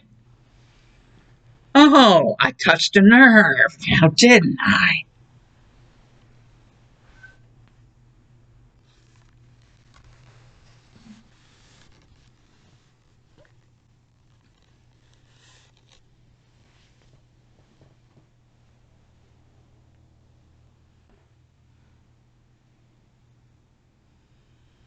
Monkey D. Garp, you have made a very big mistake. I hadn't wanted to come to your freaking, what was it? No, Dragon's father, so you're like great uncle or something. I wouldn't want to come to Luffy to tell him that I had taken out at least one of his family members. At least with that news. I wouldn't want to be one of those types of people. Especially whenever I have no qualms with the boy, and especially not with his dream. Even though I myself find it quite hapless and, well, pointless, to be obvious. What would finding such a treasure as the One Piece do for him? Goldie Roger had all this wealth, but he still got executed by the Marines.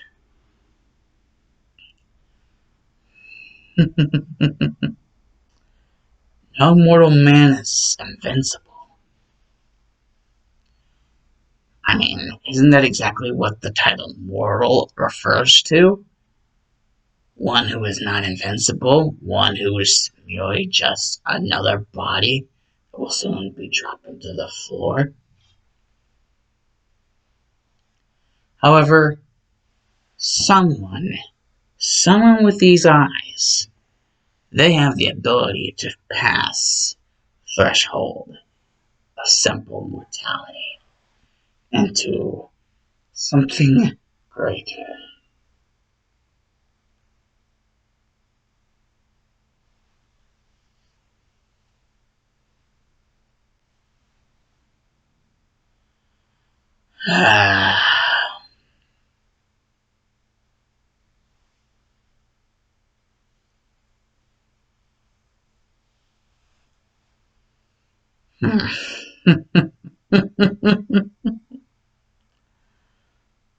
Oh, yes. This is just rich. Now,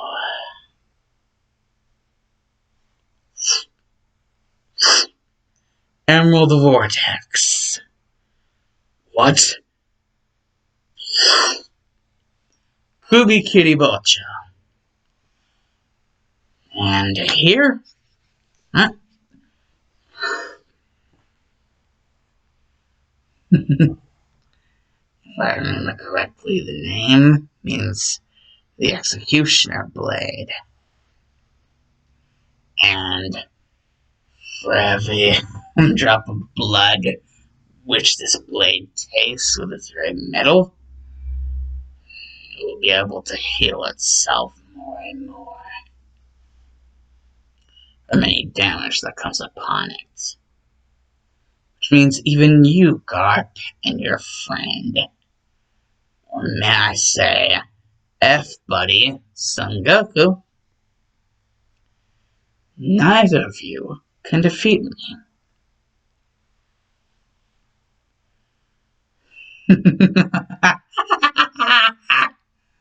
Now, team, I want you to take care of those laughing stock level of peons behind Garp while I deal with the main course meal. Naruto's a little bit missing in action, so you'll have no real support backing you, other than if Kurama wants to have some fun after watching for some while. Oh, you know me far too well. Kurama. Kurama-san. What kind of a partner would I be if I didn't? Now let's just get this over with already. I want to test Kubikiri Bocha's power against the hero of the Marines. What a stupid title. Now.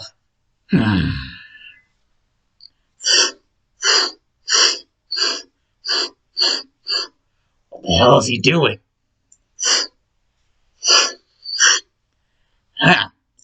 Hidden Miss Jutsu.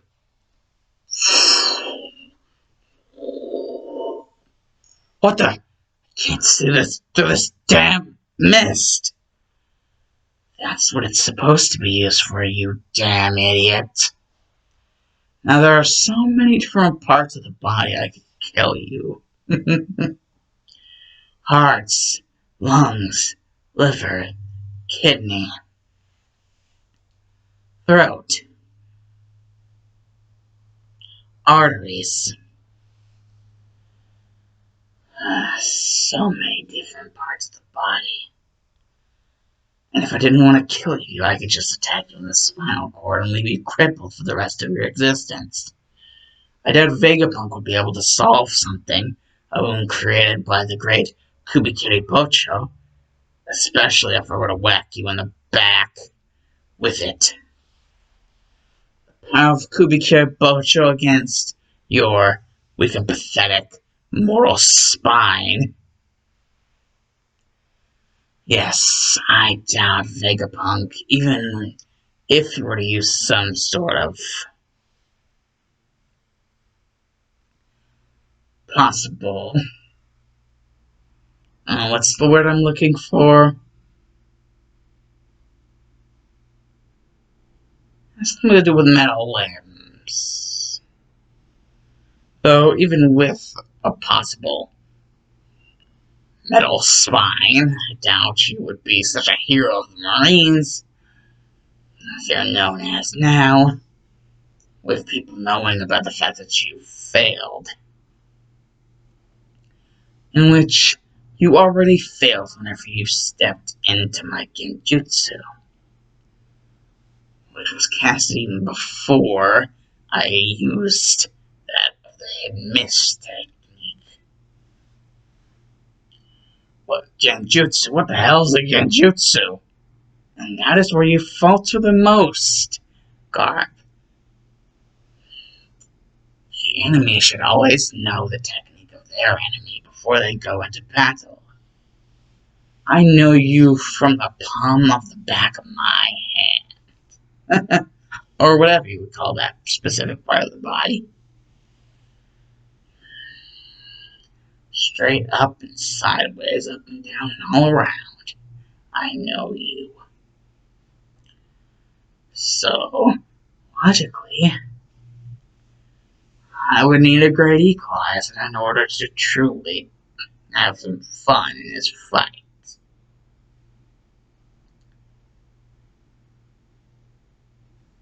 You have no idea what kind of genjutsu you're in, do you, Garp? That's right, because you don't even know about genjutsu.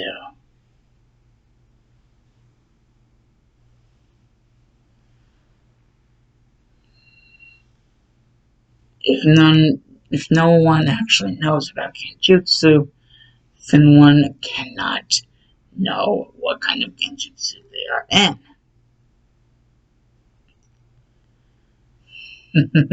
At least that would stand to reason.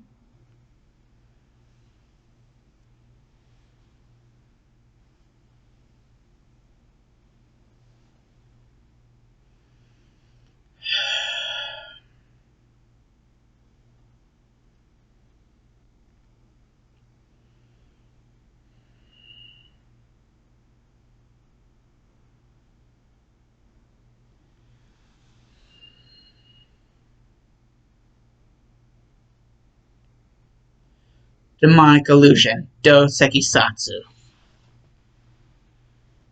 Demonic illusion, Dosekisatsu.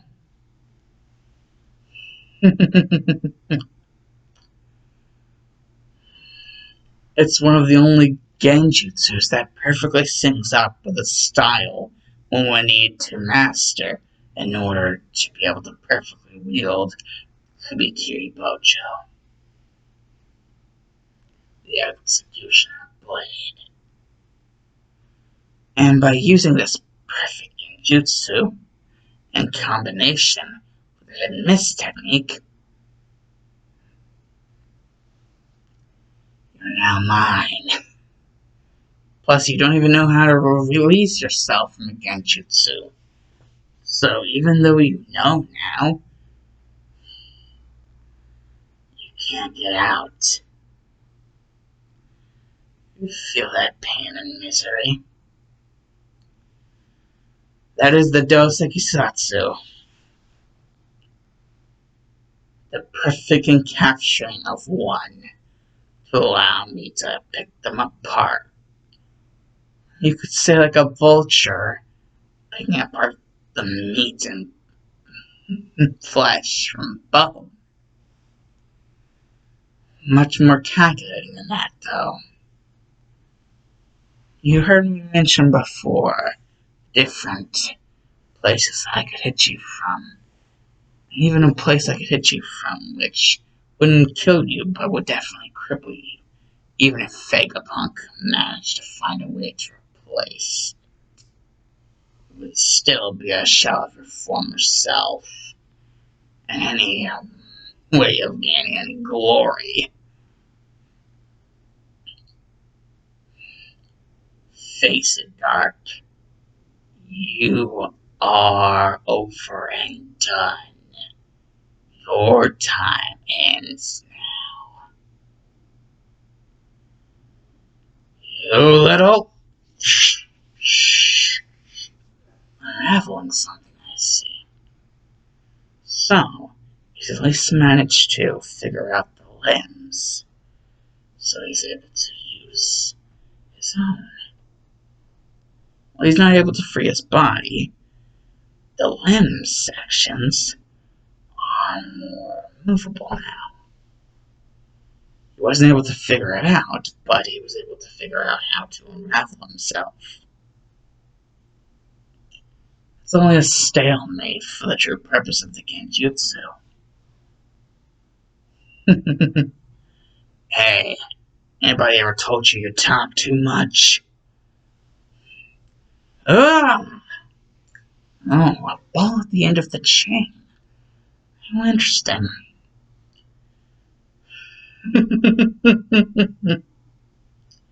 Now, let me just show you a little something. A collaboration technique. A technique that is usually sported by one who wields Samehada, also known as Shark Skin. But with my jutsu prowess and ability to use them at their fullest extent because of my eyes, now I can use the jutsu without the need of Samehada. Now, even Kubikiri Bojo can execute it. Sweden, water shark bomb. What the?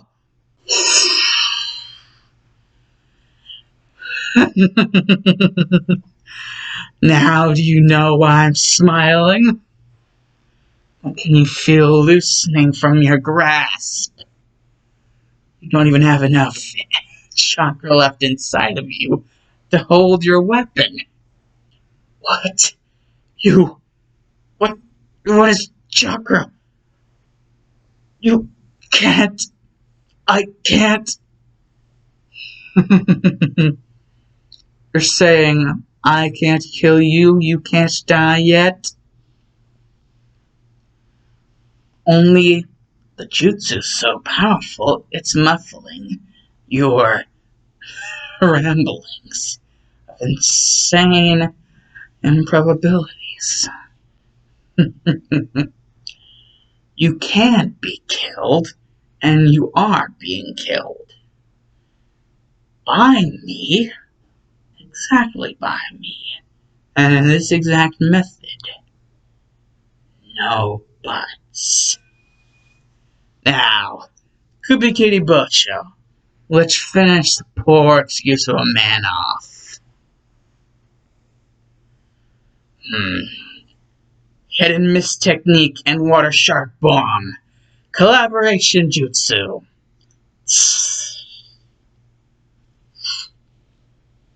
Yuki version.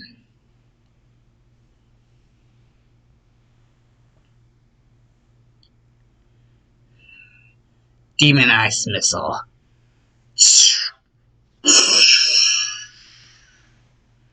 Well, that sort of alert a bunch of Marines. And a good old present from a good old friend. Though, for those that do indeed bother to look underneath the underneath, consider us much more than that. Kurama, it's time. Now, to reverse seal those two. Double reverse seal. Well, what the? From the looks on their faces, I can pretty much presume you killed the majority of them before I reverse sealed the two of you at the same time. Back here. Wait, what the hell is... What is that? Oh, Kurama, dearest, is just about to blow them into nothing. Exodia obliterate style. What do you think a Biju Dama would do? Wait, what? Biju Dama!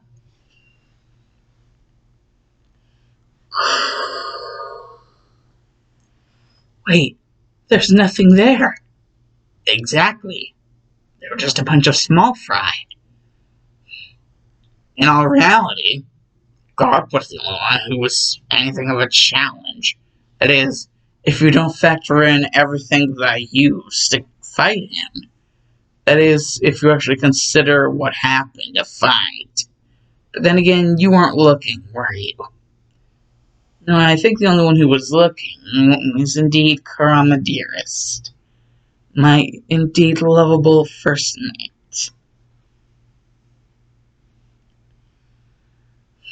Of course I'd be watching. You really did spare no expense with how much little mercy you gave to that one Garp fellow.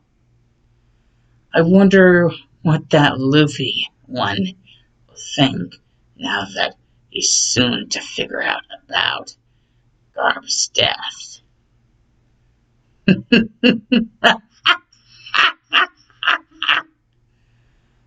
That's exactly what I like about all of you. Straightforward and on to the point. But the first time we meet those little straw hats, Luffy will be after my head if anything else.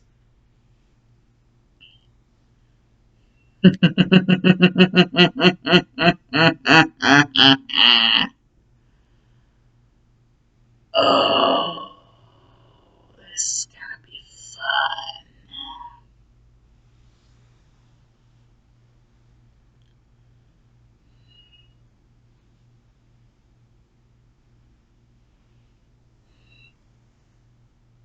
Garp was just an appetizer. But once we start dealing with the likes of the Straw Hats and any of the others on the higher amount of the pecking order, that's whenever the main course will come into play.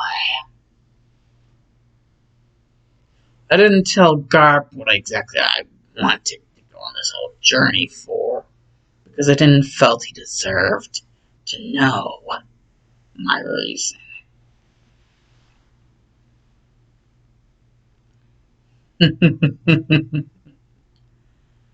My reasons are far above any human comprehension. That is, unless, at least, the kind of human that Garp and the rest of those stupid Marines, Antonio, Vito, and Big Guy, whatever the frick they call themselves, I motherfucker, all I care about right now is the fact that me and my crew are in one piece. No, that is not supposed to be a freaking pun. Basically, the other thing I care about, well, that, just like I had planned, not even the other, not even the Marines, none of them know about my real reason. Or reasons could be stood to tell. I might have more than one. Maybe I don't, maybe I do. Who gives a shit? Honestly, not me. No, honestly, not now. Why should I now? There's certainly better times to actually give a shit than this. Now,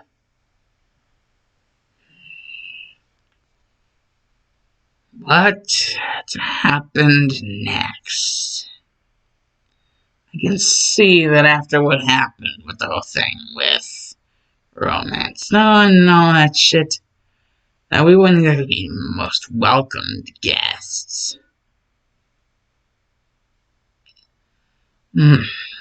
I think I remember hearing of a place.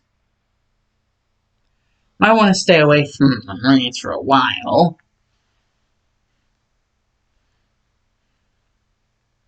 Plus, if the rumors are true, the Straw Hats might actually be either going there or near there already. So, red flags all around. I can tell you that. So, if I can remember anything, that's good enough to my name.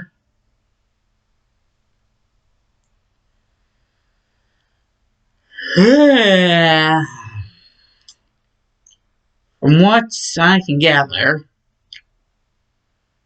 our best bet is Orangetown. So, the captain of our little ship wants to head us to Orangetown. Why? Is there a problem? Not at all.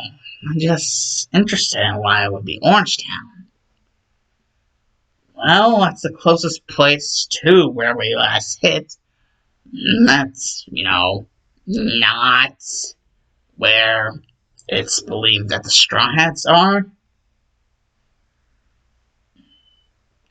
Or however many Straw Hats there are currently.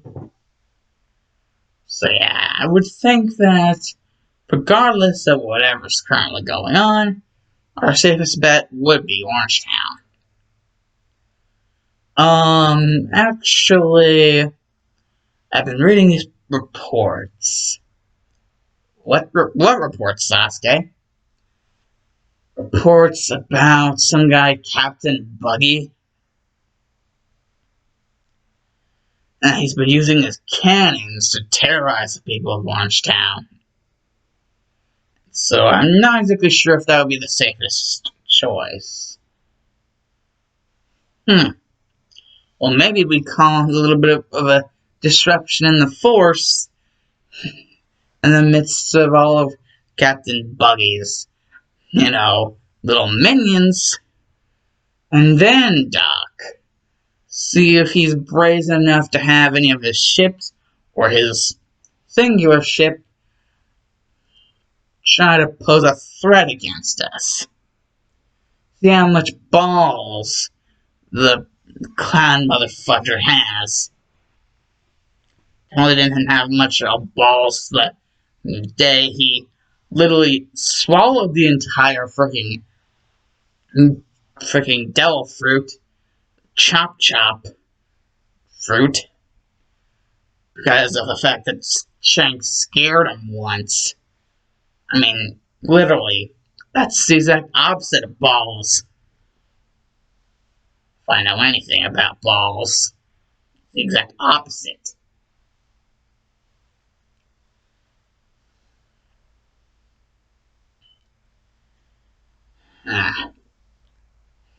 Both Buggy and Shanks were once part of Whitebeard's crew.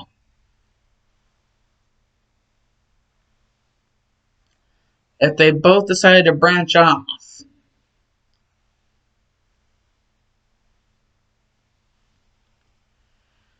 and the fact that Buggy's around town, yet he's not anywhere associated with the Straw Hats, is indeed a strong suit that we can be running into this whole situation with.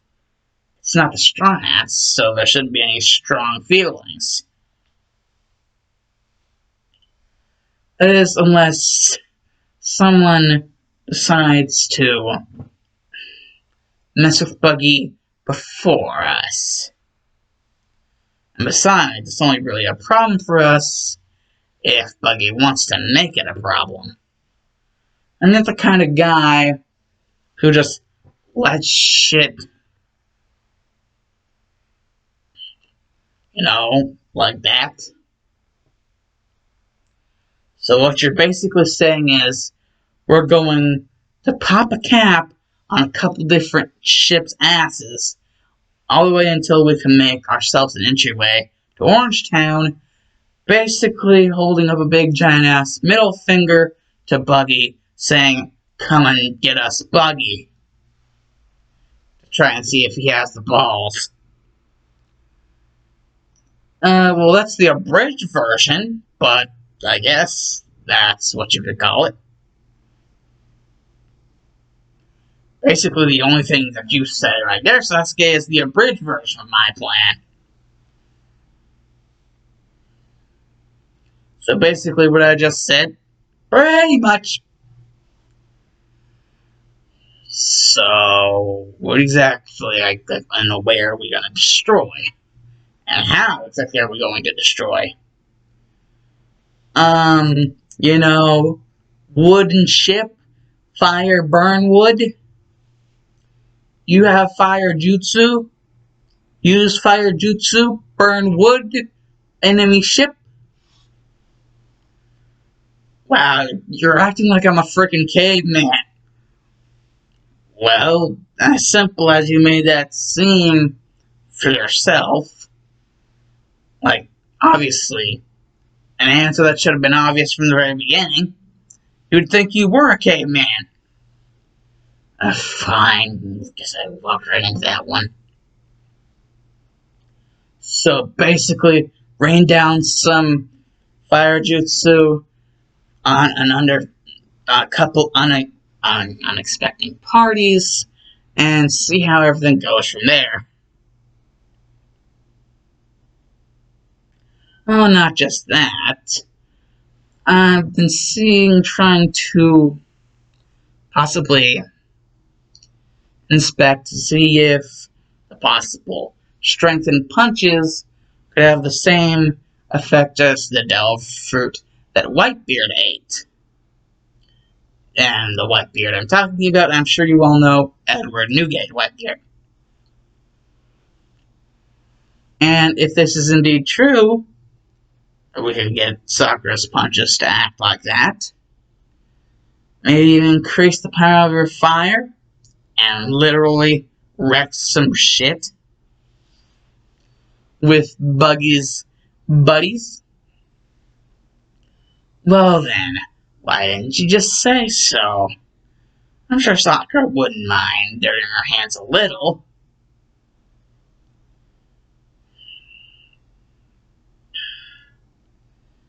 Well, okay, but now all that we have to really determine, we have to determine really, is just how far away we are from Orangetown and how far away from Orangetown Buggy is.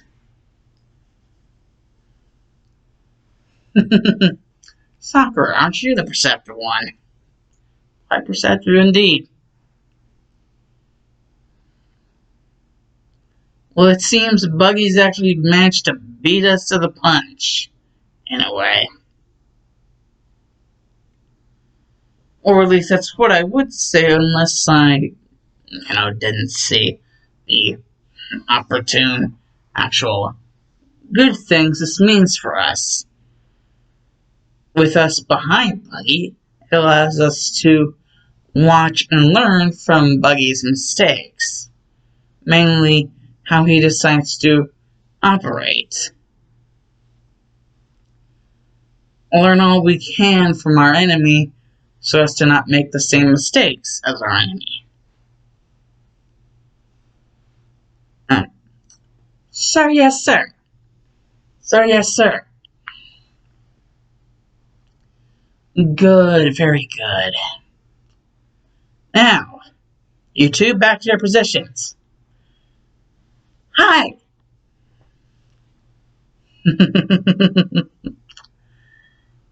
Yes, this is the good shit.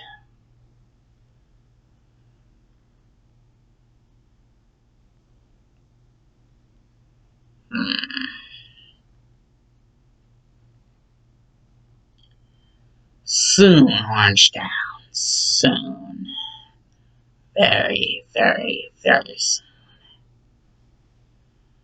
We're gonna pop some caps into some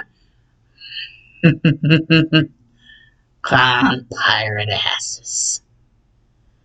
And then, whatever else has been going on, whenever it comes to Orangetown, well, we'll just have to ease our ways through it as much as possible. That's kind of how we went about Romance Dawn. Well, if you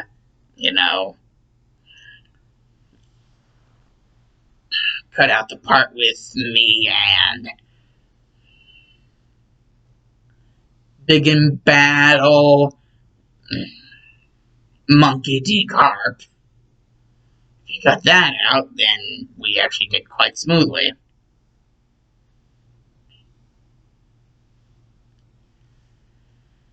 The world government, sometimes you can be so damn stupid.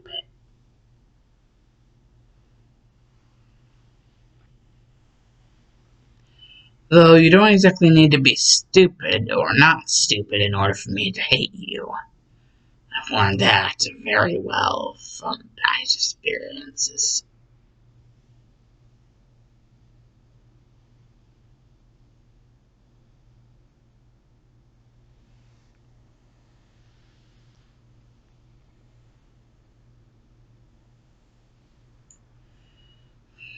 Hence, Gecko Moria, if you could ever possibly get a chance to hear this, if you want to swat me off the face of this earth, like it's been said before, and I'll still say it now, if you want something done right, do it yourself. That's all I have to say, should you possibly ever be able to listen in on to me, you weirdo. Mikiru Hitokiri out. Whew. Man, despite what people may think about me, leading this whole thing is hard. Like a bitch hard. A brick house.